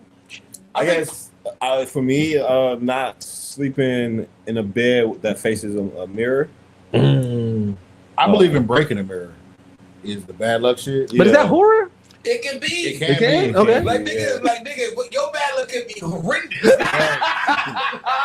Because remember, that was part of Final Destination with the rich nigga. He broke that mirror. Remember, he was like flexing and shit and broke that mirror and was like, oh shit, fell on that motherfucker. Yeah. Oh yeah, right. Ain't like the body's ass. I'm trying to think with I mean, I believe in that whole like, and I mean, I'm not saying. Oh, you know what? I am adamant about trying to make sure it stays that way. But if it doesn't, I tend to turn my back on it. But like leaving like your doors or whatever, like your closet open in the middle of the night, whatever. Like when they talk about the portals and shit like that. Like I believe in that. Like if I try to close all my doors when I go to bed, You scared of if the I dark? wake bro? up, I'm not scared of no fucking You dark. scared of the dark? Are you scared of Baba Yaga? The boogeyman? Are you afraid of a white man in a suit in your closet? Nigga, I'm scared of sleep paralysis. That's a real The person. sleep- Hey, I had that happen to the one. Yeah. Man, I done had sleep paralysis. I was like, what the fuck? I woke up with You that. gotta watch Evil. That shit funny. It's a sleep paralysis monster in there. Oh yeah, I think yeah. And that nigga be talking cash shit. That shit, Oh, dog. Like that's just like, but no, y'all believe it because you guys say if I were to fall asleep and you roll over, like, oh shit, I forgot to close the door. When I was young, just I did roll over believe like, in fuck it, I ain't- the Like, I didn't you go look at could your sheets longer than your bed because there would be monsters under there that could cut your Achilles. I used to believe that when I was a kid. When I was a kid, I definitely did that. It wasn't the way I had heard it. It was your feet shouldn't be out. Yeah, you Well, did. the thing was, you wasn't supposed to. The way I remember, you wasn't supposed to. Because remember, we used to have bed skirts. Yeah. And you wasn't supposed to leave your bed skirts longer than what you can see. Yeah. Because then Either way it goes, I believe that. I used to do an Olympic dive to my bed as a kid. I'm talking about. see, I never walked up to my bed. I've always done that, and then Don't Look Under the Bed amplified that for me. Mm-hmm. The decom movie. Oh yeah, I forgot to look under the bed.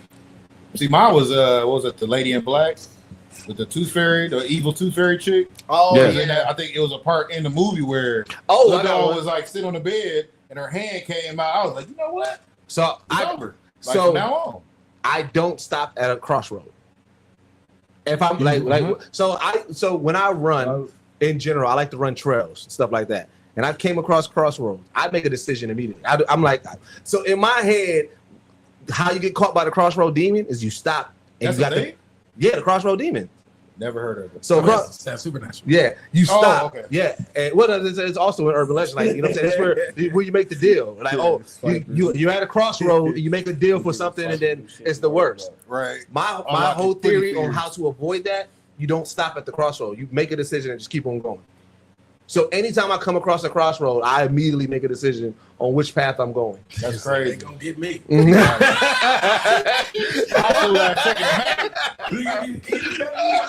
Whatever they just got. Just go. Hey, you gonna come into a fork, it's gonna be over. Yeah. No, that's what I mean by crossroad. Fork in the road. Fork in the road, yeah. Yeah, I make an immediate decision because I'm not stopping. Crossroad Demon's not getting me, G. First, I'm not stopping. I would never go in an abandoned hospital or asylum. No, I mean, Nah, I couldn't. oh, I got a good one about that. So I went would. into I would just to do a paranormal investigation. nigga. So you want to do it? Okay. Y'all ever been Yeah. by 33rd in Lisbon? I think that is. It's 33rd Street School. 33rd Street Yes. School been closed down Yes. for like 30 years or some weird ass shit, right? I work for Securitas. Now Securitas replies to all NPS alarms. This is the Now scariest put the damn camera back on you. Oh, this is the, oh, I got it. Don't worry. Yeah. This is play. Don't worry. It's my delivery. It's my stand. Oh, my fault. Yeah. It was 3:00 in the morning because I work third shift, right? Now, the thing about 33rd Street, all NPS schools, there's a boiler always going. So they had to have at least somebody there for that. But the super, he didn't go past that in this school. So now I come in, imagine this scene, right? This school is boarded up. Fucked up. The only door is one door to get in, the boiler room. You can't go through the front door. There's no key for that. Everything is locked down. I walked into the boiler room. The boiler is going, but it's going hard as fuck. So I'm like, okay, this is weird. You know, maybe somebody just turned it on. I'd left. I go now. The protocol is to check every door in the building. You have to check all the exits and make sure everything's locked up. I'd lied. Nigga, I went through. Oh, I lied my ass off. I walked out the boiler room, bro, and it looked like Resident Evil because it was so untouched. There was no footprints, nigga. It was so much like just trash, graffiti, just cobwebs, dirt, everything. To where I'm like, and there's no lights. There's no power. The only light on is in the boiler room. So imagine you got a flashlight. There's a dim light behind you from the door that you walked in, not the whole room, just the door. And you're like hearing shit. I'm hearing all kinds of shit. I was like, around the corner, there was a stairwell that was perfect dark. That's why when funny, I was like, damn, you scared of dark? Nigga, that shit sent me completely off. I don't even think I stayed at that job 3 weeks after that. I mean, that's I'd the darkness I'm scared of. You think? Yeah, nigga. I would have been out. I'd have been out. And, I'd have like. and that's why it's funny because it reminded me of the show, that Ghost Hunter show, where it was like they be going through with the light and they be like, oh shit, something touched me. Bro, as soon as I hit that corner, I heard something up them stairs. Oh, it was over, cuz. And we ain't got no guns either. Oh, it's over, cuz. No, I couldn't do that. Just the flashlight. Like, I mean, I'd have picked out that motherfucking boiler room, looked down in the grow. It's on the light. I would have seen no, That's ain't why no I had so many footprints. cowboys. Everybody said the same thing. Ain't no footprint there. Ain't nobody been here. Ain't nobody Ain't nobody been been here. here. That's exactly what happened. I saw the dust from the stairs was settled. Yeah, ain't no And need see, to be weird. this is where your mind starts playing tricks because I'm like, all right, watch what's going to end up happening. It's going to be all this unsettled dust, and then settled dust, and I'm gonna get to a point where it's going to be random ass footprints, and now shit done hit the fan. I would like drive like where at night, like you know, obviously like in Brown Deer and places like that where there's no street lights. Oh, yeah. Oh, I used to hate having to go to fucking get you. Oh, When you live in Northern Illinois. oh my God! There's a long ass stretch to Northern Illinois where this was at. There's a long ass stretch where there's nothing, barely any houses, just wood. Like I said, my school was in the middle of the cornfield. So the last like hour is you are just driving through cornfields till you can get to an actual highway. It's the country highway, and I used to always make sure I would leave in the morning. If I was ever at mom and dad's house and like, oh, I gotta get back to school and it was too late, I'm like, the light, oh, it's gonna be dark, the sun gonna be down by the time I get closer to school. I'm gonna just leave in the morning. I'm staying here another night. Because I remember when I was a kid, I don't know if you were in the car with me and Mama. We were going to Walmart in Germantown. Mhm. I think Dad was in one of his. He might have been on one of his weekends away for the Army Reserve. But I needed like a sleeping bag. So we had to go to the Walmart. We went there late, and on the way back, I forgot what I had watched before. There was some scary movie, and my mom, she was like, "Oh, my light's fucking up. My light's really fucking up." I'm like, "What you mean? Like, I'm terrified." Obviously, I was like 7, so like I didn't know you could just like flicker them on and off. So she's like, "I don't know what's going on. Oh shit!" And then they just go off, and I'm like, "Mama, This ain't the time to play, mama. I'm like, no." And so she like, "I think I'm on the road, and County Line is a bumpy road." Yeah. And realistically, I should have known that because I knew it on the way there, but the sun was up. So, the road, we ain't on the road no more, Mama. And I was terrified. And I've just been scared ever since. That's hilarious. Yeah, Driving without lights. Oh, yeah, Snacks went to the same school as me. We went to the same college. I forgot that. Oh, I know she went to Illinois. I found out like last week. But like even when I was doing my Amazon driving. Oh, I know you. Being out, like I used to do like the middle of the night shift, like 4 a.m. starting out, so it was like nothing out. And like even when I used to have deliveries where you was like I'm out like up north, like I used to have some stuff in Madison, or even just in the deeper parts of like Brookfield or wherever, but where you just really were they actually living out in the land, so you gotta go through like a 5-minute drive with just trees and pure darkness and no lights and nothing. Just like like it's been so many times that I've gotten to a space, like got to a destination, and it's pure dark. Like, and I'm like, I gotta get out and find this person's porch and throw this bag on the porch. And the moment I walk out, it's like a deer right there. You know what I'm saying? Where you know what I'm saying? Where you just like, I get out doing my shit, you just be like, what the fuck? Like, I just feel like That's too much. That's too much. When we was at Lazy Days, I wasn't scared, and I don't know if it was because Dad and Uncle Bud was there. Yeah. But I remember we went fishing in the dark, and I'm walking behind my dad and uncle. Hey, we got this. I mean, you was hoping that they got them. They go. I'm going like That's funny. I had one incident like that up Fond du Lac. It's a storage place we had to go to. Yep. Again, doing security. Oh, Fond du Lac, Wisconsin. No. Oh, the street. Fond du Lac, Fond du Lac. street. If you go past Coca-Cola. Yep, you go past. It's dark. Yeah. Oh, all the trade you get into like Menominee and Falls. Mhm. But it's a storage facility across the street from a park, and there's no lights out there. There's one light in the lot for the storage little thing, right? And we had to circle it a couple times. So there's one day I go out there, there's no lights on. So I have to call the office to say, hey, letting y'all know, let the owner know the lights ain't on. So he like, okay, well, still just cut the siren on or the flasher light, and then just put your brights on, do your rounds, and sit out there for about 15 minutes, and then you can leave and just come back later. Hopefully the lights will be on. So me being me, I'm like, all right, this ain't shit. I'm gonna just chill, did my little circle and shit. So I'm like, you know what? Let me get out and stretch. Why the fuck I get out and it's a pregnant ass possum with all the babies on its back, just right there in the little area next to the storage thing. I don't know shit about possums, dog. I'm not with none of that, but I do know they'll attack you if you got their babies. This motherfucker looked at me with them glowing ass eyes, bro, and hissed, and I left. And I ain't go back. Bro, you know what's your enemy in a seemingly like serene, calm space? It's motion lightning. So during the pandemic, like I said, I was still at US Cellular. It was all the way out in Waukesha, right? Oh, yeah. Now it was like I said, but when they end up selling half the building, so they built this big ass wall. It was one door to that wall, right? But it was like this side, and it was like the little middle area, and then this side. We all on this side because we're like, there's no need to be on this side, right? Pandemic. There's only like 4 or 5 people there. This particular day, I go in, it's only one person. Now I gotta close. So this one person left at like 8:30. I still got an hour and a half to go. I gotta close at 11, right? I'm sitting there chilling and everything like that. The light's off, but my light and everything on this side's on. So I'm like, all right, we cool. All of a sudden, I just see the light come on, and I was like, so of course I'm like, I do the black thing. I'm like, right, trying to listen, trying to hear, and I'm like, I don't hear shit like that. So I'm like, nah, that's kind of weird. But then the light go back off, so I'm like, all right, maybe something, whatever like that. Light come back on.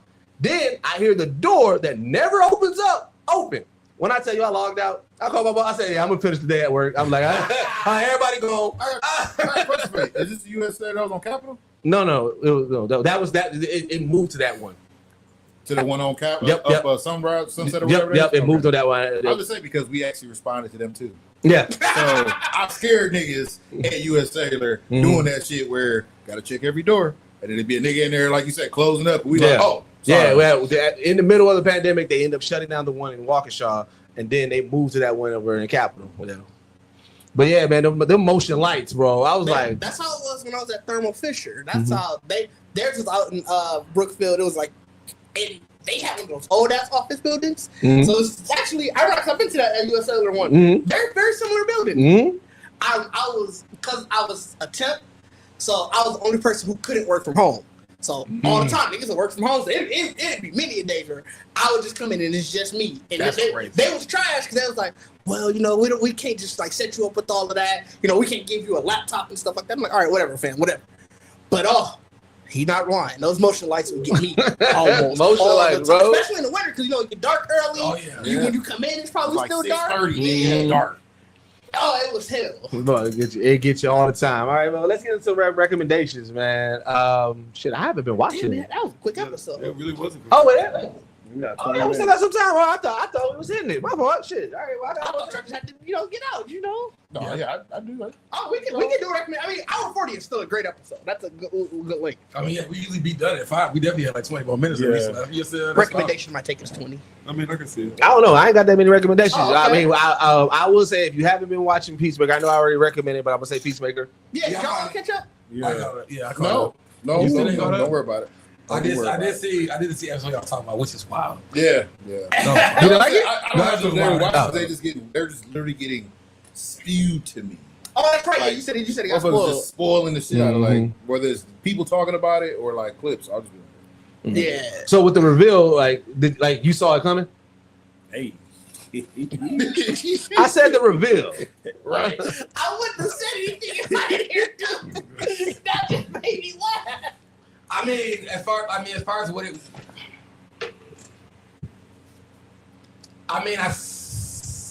it was very subtle. Like when it happened, like when I saw, like when it actually revealed, I was just like, this extremely makes all the sense. Yeah. You know what I'm saying? Like, but I feel Spoilers like, if you ain't seen Peacemaker. huh? Spoilers if you ain't seen Peacemaker, because I feel like, you know. I feel like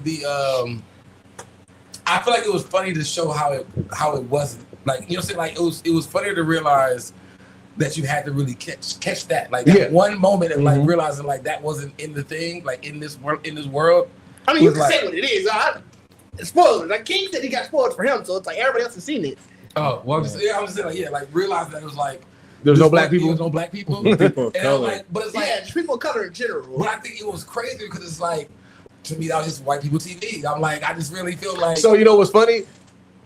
Watching it with Tips, she said the same thing. She said, "Oh, I didn't notice that. I just thought that was DC casting." Right. So you just thought DC was racist? You didn't think?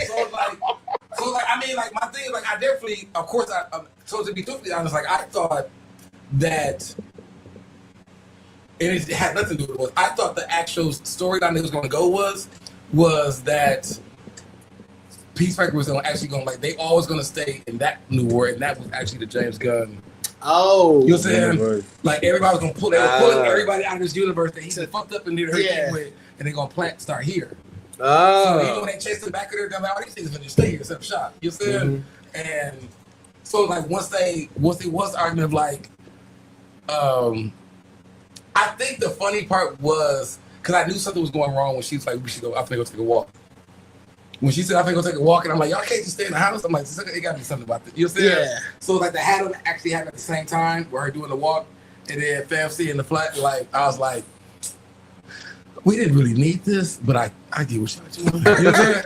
Earth X though, that's a pretty typical DC That's a good. story. That's a good story. Earth X is a good story. They've done it a couple times. Yeah, that's I just hate it. Like I think it was I funny. don't think nobody loves Earth X. No, it's just even the animated series to me is whack. Like to feed it is whack. Yeah, I mean, Because all you're doing is promoting it in a sense. Like regardless of you did it for a twist and it made like shock value, it's not shocking because look at the climate we live in. Well, You always got that I think thought. that, that was brought up too. I think that's the Yeah. like our world ain't better. I caught it early though because they had the black biker. So I was immediately like, this is like in regular world. I'm like, I don't see too many black bikers. So I'm just thinking about seeing other people, other colors. And when they went to the other world after that, They see I nobody. was seeing the black biker. And now you're thinking about it. I'm like, bro, I see the black person. Yeah, that's weird. And that's why I left out. This is weird. But I mean, I think that's what threw me up. I mean, I feel like maybe how I watch TV is like, I would like, I mean, because they're all extras. So But I think to your point, that's where it felt like intentional casting, where it's like they intentionally wanted a black biker, and I was like, why do you want a black person in this side? Like, how does this work out? Like just from the person I am and in the spaces that I be in, I always look for another person of color. Like that, no matter if I'm in real life or not. Like if I'm always looking for a person of color. So when they went to the other world and I didn't see a single person of color in any of the background scenes, I'm like, that's a wild song. tricky. Yeah. Well, for me personally, it's not like I immediately this racist. I was like, this is something weird. yeah. And then as you see more and more, and I ain't gonna hold you, when I saw his dad was the hero, Like, immediately it was like, that was the this only racist thing. stuff. Like, yeah, like, I was say my thing is I think a lot of stuff in movies is racist, so that's why I just don't even like indulge in that hyperbole of, or maybe it's something else. Like you say, as soon as he got in there and you saw them, they wall of accolades. Yeah. I was like, oh no, yeah, this is terrible. Like something ain't right. At first, remember they had them in the mask. So like I didn't know it was. I was like, okay, other heroes he teamed up with. I forgot all about that was his dad's mask with different color. But then when you saw that as his pops, I'm like, oh, this racist. Okay. But see, and that's what it was, because like I didn't. So even in that space, because it was a different universe, I was like, just because they set up that scene of like, or just set up the interaction, like with his brother and father, and they was like the father all lovingly and all this kind of shit. Like I was like, well, maybe it is a different universe. Maybe where it's like, the good. Where where he's like, which I feel like he did address that before. Now he was just like, he's like, well, I'm not really on that. Like they like John Cena actually, which he killed, was actually the bigger. Yeah. He is, bro. And I was talking to somebody about this, where it's like his pops kind of still is, because all his dad is against the norm. He doesn't like the norm. He's a contrarian. And so I think it was Mike I was talking with, my guy, Novice Cinephile, where he was like, and obviously in regular society at the time when Peacemaker came out, being racist was being a contrarian. Quote unquote, society. I mean, he said that because he said, I can't fix everything. I just do these problems. So like in that society, I don't know how much he really cared about, not being racist. It's just I like to go against the status quo. And that's going against the status quo. Because he would have done more if he actively didn't care. And I think that's sort of the point of this entire season, of where season 1 was going up against the explicit racism. Whereas in season 2, he was still subtle. Yeah. It was very subtle. He was looking at it as, this is I just didn't see it. I just didn't see the fucked up stuff. Right. And that's what I think this season is talking about. Addressing that side of it. But anyway, Peacemaker is a really great show. That's my recommendation. Make sure you check it out. It's a great show. I'm really curious how the finale, how they're gonna end the finale. When's the finale? Thursday. Yeah. So I don't know if y'all saw the previews. They look like they was opening up more doors and shit. Oh, I didn't see the preview. Yeah, we're gonna get a decent amount of the other universes. I want to see if the alien gonna pop back up, because Sam ain't said nothing all season. He set that nigga off. Like, this nigga has to be something important. He ain't said nothing all season. Everybody saying hi to him, and he just. I wonder if he just like. But see, I think I remember I said that last time. I think that alien will be connected to Superman, and that'll be the villain, or whoever that alien is connected to will be the big villain for the Superman team up movie. I mean, with him and Lex Luthor or whatever. Ricardo? Recommendations? I feel like I ain't got nothing again this time. Oh, I mean, you know what? Because I'm actually doing my twitching, and I'm starting spooky season twitching. So I've been trying to, indulge in a couple different horror games. So I just started twitching. There's a game called Killer Frequency.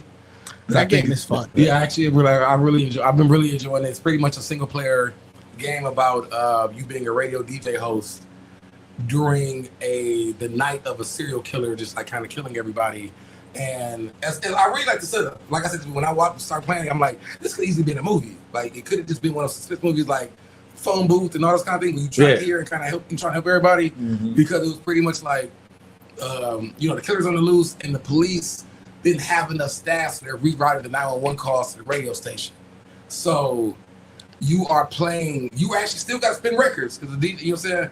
But in between, you getting the callers, and you got to kind of look for clues around.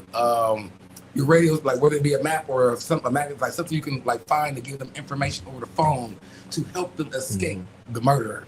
What a crazy concept! I know, right? That's what I'm saying. Like, and it's like an 80, it gives you the 80s retro vibe. Yeah. So it's like really like an 80s slasher kind of thing. And you like, so it's like, I really enjoy it. I feel like I hope they give you more songs than what's in that little record thing. Cause I was really like, bro, that's all I got. Like, but didn't they do it too? Killer Frequency? Nah, I don't think. Or was it a spin-off? I could have swore I saw a second title under the Killer Frequency. I don't think so. No, maybe I'm tripping. But yeah, no, I would recommend. I mean, like I said, I'm definitely gonna be doing a lot of spooky gaming. You trying to Pacify, right? Yeah, we're doing Pacify tomorrow. So I'm definitely trying to do a lot more spooky games. So I'm recommending to watch my Twitch. Hey, watch me play horror games. You see Did? Oh, I'm recommending Ghost of Yote. I already put it. Watch this Twitch. No, you don't see it. You know what I mean? I already put it already. Huh? You said 13 hours. Oh, I thought you said 30. Why you didn't Twitch it? I really thought you Ghost of said. Yote is for me to enjoy. I really thought you said 30. It is literally for me to enjoy, but you can't keep my Twitch. I am going to be playing, like I said, we'll do Pacify. I'm playing like other games and stuff throughout the month, but Yote will not be on there. I'll be more talking about it. And man, let me tell you, like I was telling you before, everything that Ghost of Tsushima did, Ghost of Yote is doing better. Like, it feels more cinematic. The fights feel a lot more fluid. It looks better.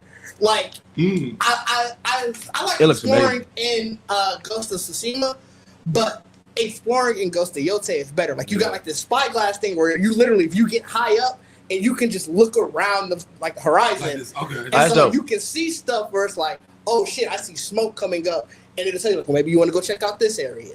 Do you have to like? Because then is it like really open world, or can you it's really open world. Like, can you put a pin there, or you just see that?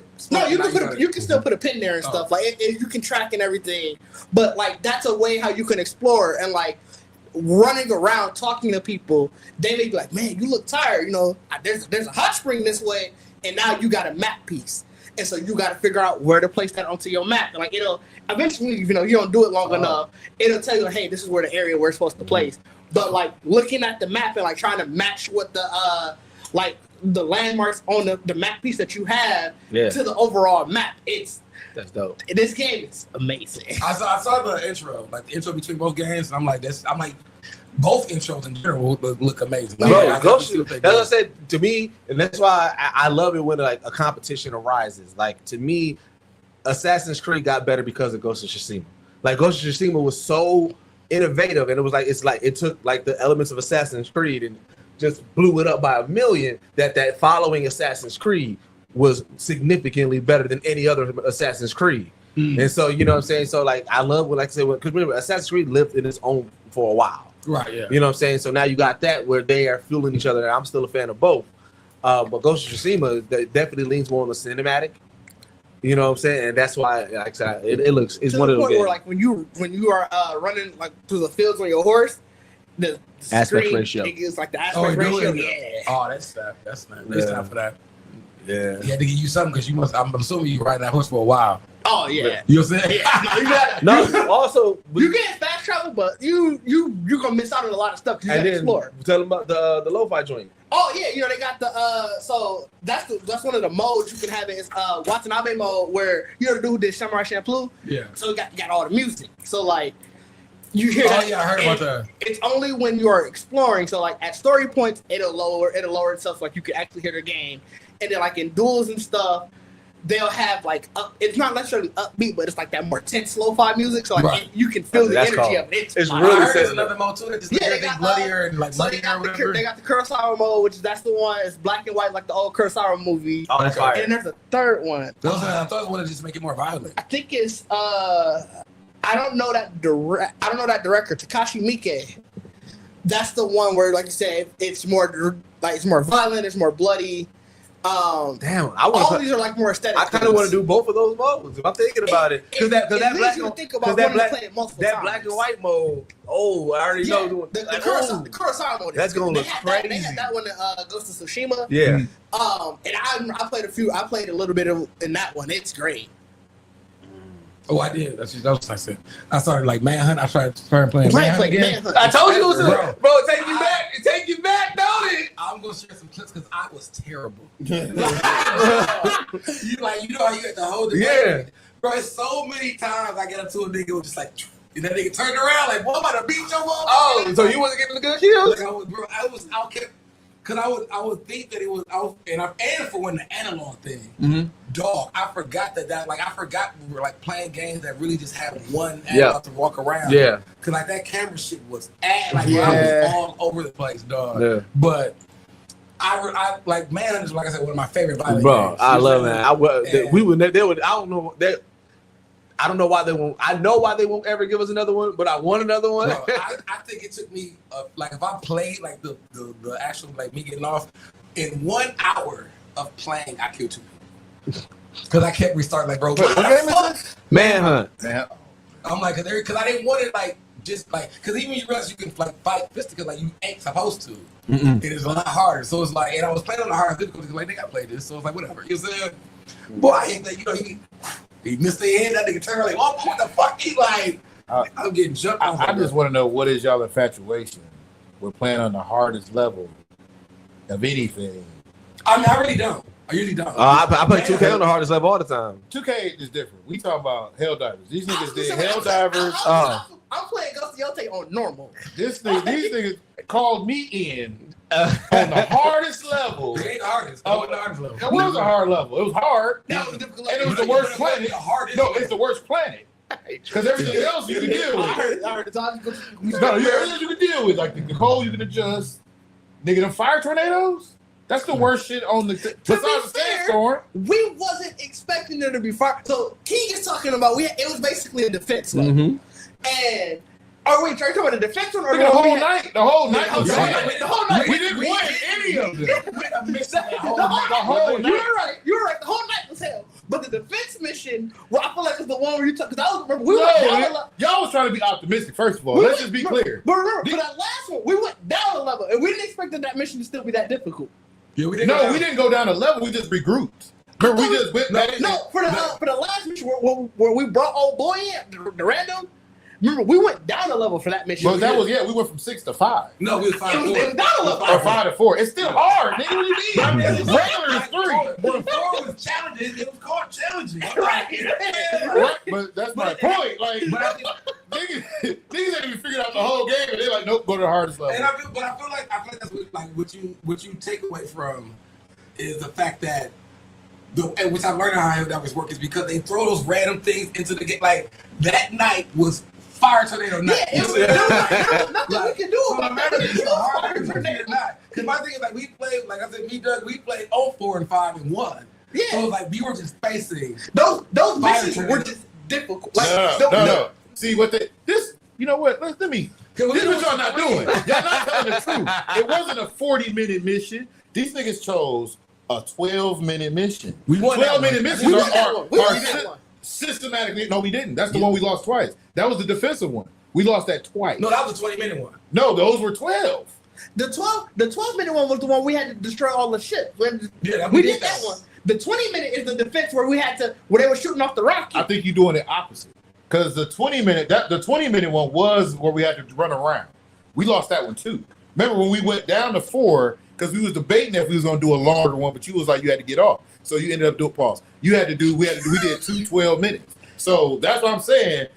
Because I feel like that was the thing. Like we almost finished one, but we all died at the very last minute. Of the very last one. No, we finished one. We did finish one. But one we all didn't make it, I don't think. But I mean the one we finished, I think. Did you not make it? Or it was something weird? There was one, that might have been the one we finished, where I died as the, what happened was we went over the allotted time, so we didn't have any more, we didn't have more revive. Yeah. So I died as the ship was coming down. That was the 12-minute one. But we beat that Yeah, one. that's what we we won won. that one. Like you, Is that a win? Like We got mission complete. We didn't get We got we didn't get all the deal. We didn't get all of mission it. complete. We got two stars. Y'all made it to the ship. Remember, I didn't win because I was like, I remember saying like, "Go got this" or whatever. And I was like, but we was fucking unremarkable. Like you know what I'm saying? Like, But we didn't win one. We made This was not a it good was a set. rough night. All right. But it was very because like it was just that planet. Like I said, like they have these certain things happening on the planet, whatever. But it was part of the mission order to actually do the stuff on this planet, and it was also the hardest planet to do shit on. So that's what we rated like. It was a That's what rough I night. said. All together. It was the hardest planet, but that was the thing. I feel like if we would have just been one level down, it would have been a drastic improvement because of the planet. The planet throws so much at you. Yeah, it was that. That was that. Because that motherfucking ship, that was too much. Too. Yeah, that was a lot. Okay, you got any recommendations? My recommendations is technically I have 3 then I guess. One Punch Man is coming out next It's week. already out. Is it? Today is a No, My recap Hero just dropped episode. today. Yeah, I think today is a recap episode that's supposed to air tonight on Crunchyroll. Okay. And then next week on Hulu is the first episode. Because I think that's what My Hero just dropped today. Yeah. Yeah. And then I also got caught up on the Terrifier series. So now I've seen all from All Hallows Eve all the way up to Terrifier. I think it's 3 or 4 or whatever. Yeah, 3. He was The in All latest one. Hallows Eve. I don't think I've ever seen that. That's where That's the first one. Yeah, that's the very origin. Yeah. Really? So it's actually a good storyline. Like it is, to me, it's in the same realm as a Fred Krueger, Jason Voorhees now, because it is like demonic possession over just psychopath. Like at first I thought Art the Clown was just a crazy motherfucker, Right. but now I'm starting to see he is like a Fred Krueger, Jason Voorhees, like a possessed person that can't die until certain things happen. What was the other? Sakamoto Days. Sakamoto Days is still in good stretch, bro. If you ain't watched it, just go check it out because the storyline is really good. And I feel like as far as a action anime, it's a safe anime for people that are like trying to get in and they don't want the blood and guts. They don't want too much of it, but they still want the action. I feel like that's what I'm recommending. I like That's it. a good I take. like how That's a they good play on on deaths. Like, Right. Because Yeah. that's the thing, like the message of "Don't kill" resonates harder in the series because Sakamoto makes it like law. Yeah. So that I never really thought about like starting that somebody with Sakamoto Days, but that makes sense.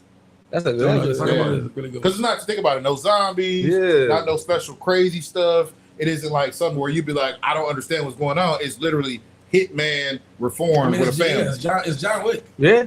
Like, Pretty much. you know what I'm saying? With a grocery store. Trip. So I did have Ghost of Yoti as well, just to piggyback off of Didge, and also Skate. They released Skate, and that shit is dope. I was say that's something that we can switch to. Yeah. Like everybody plans to Skate. I fuck with pass. Skate. No fuck with Skate? I played this game. I didn't like it. Oh. I mean, you said that, but you like free to play. It's like That's what I'm saying. I was like, OG recommendation, man. Make sure you go to our YouTube, man. All episodes of what we talking about are out right now, man. You know what I'm saying? So if you haven't watched any, you can catch up. You can watch and put that thing on shuffle, man. And, have a great time laughing, seeing a little bit about who we are. Join our Patreon. One of the best ways to support us, patreon.com/Geekset. Go to our website, www.geeksetpodcast.com. Y'all over there doing their articles. You can see all of our past episodes. You can get you some merch. You know what I'm saying? Get yourself looking right. Follow everybody's social media. As you heard, people are twitching. So you know what I'm saying? You can, catch that gaming content. And as always, this is the only podcast that blends hip hop culture and geek culture together. And we are out. Peace. I mean, what the fuck we talking about here? Fridays, we are talking a brand new show, bringing you hilarious commentary about black characters. Like Goofy and the whole gang, we all know that black. They been niggas. You know what I'm saying? P Black. He Uncle Ruckus. He Uncle Ruckus as a bitch. Yeah, P Black is a bitch. Cartoon intro. Darkwing Duck. Nobody gonna join in. I hate all y'all niggas. You gotta have real niggas around us. Anime drip. Throw me in JoJo's Bizarre Adventure. What I'm talking about? I want to be able to have my pose. Just, I want to throw it in there. Game nights. I feel like Twister is gonna get people in some positions that they don't need to be on. That's an HR nightmare. It's a lawsuit waiting to happen. Video games. It would have to be a 2K.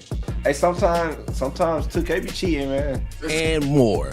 Brought to you by Geekset, featuring Deuce, Bacardi, Everybody look good. Didge, And Trippy, and King. Tune in Fridays only on YouTube. I mean, what the f we talking about here?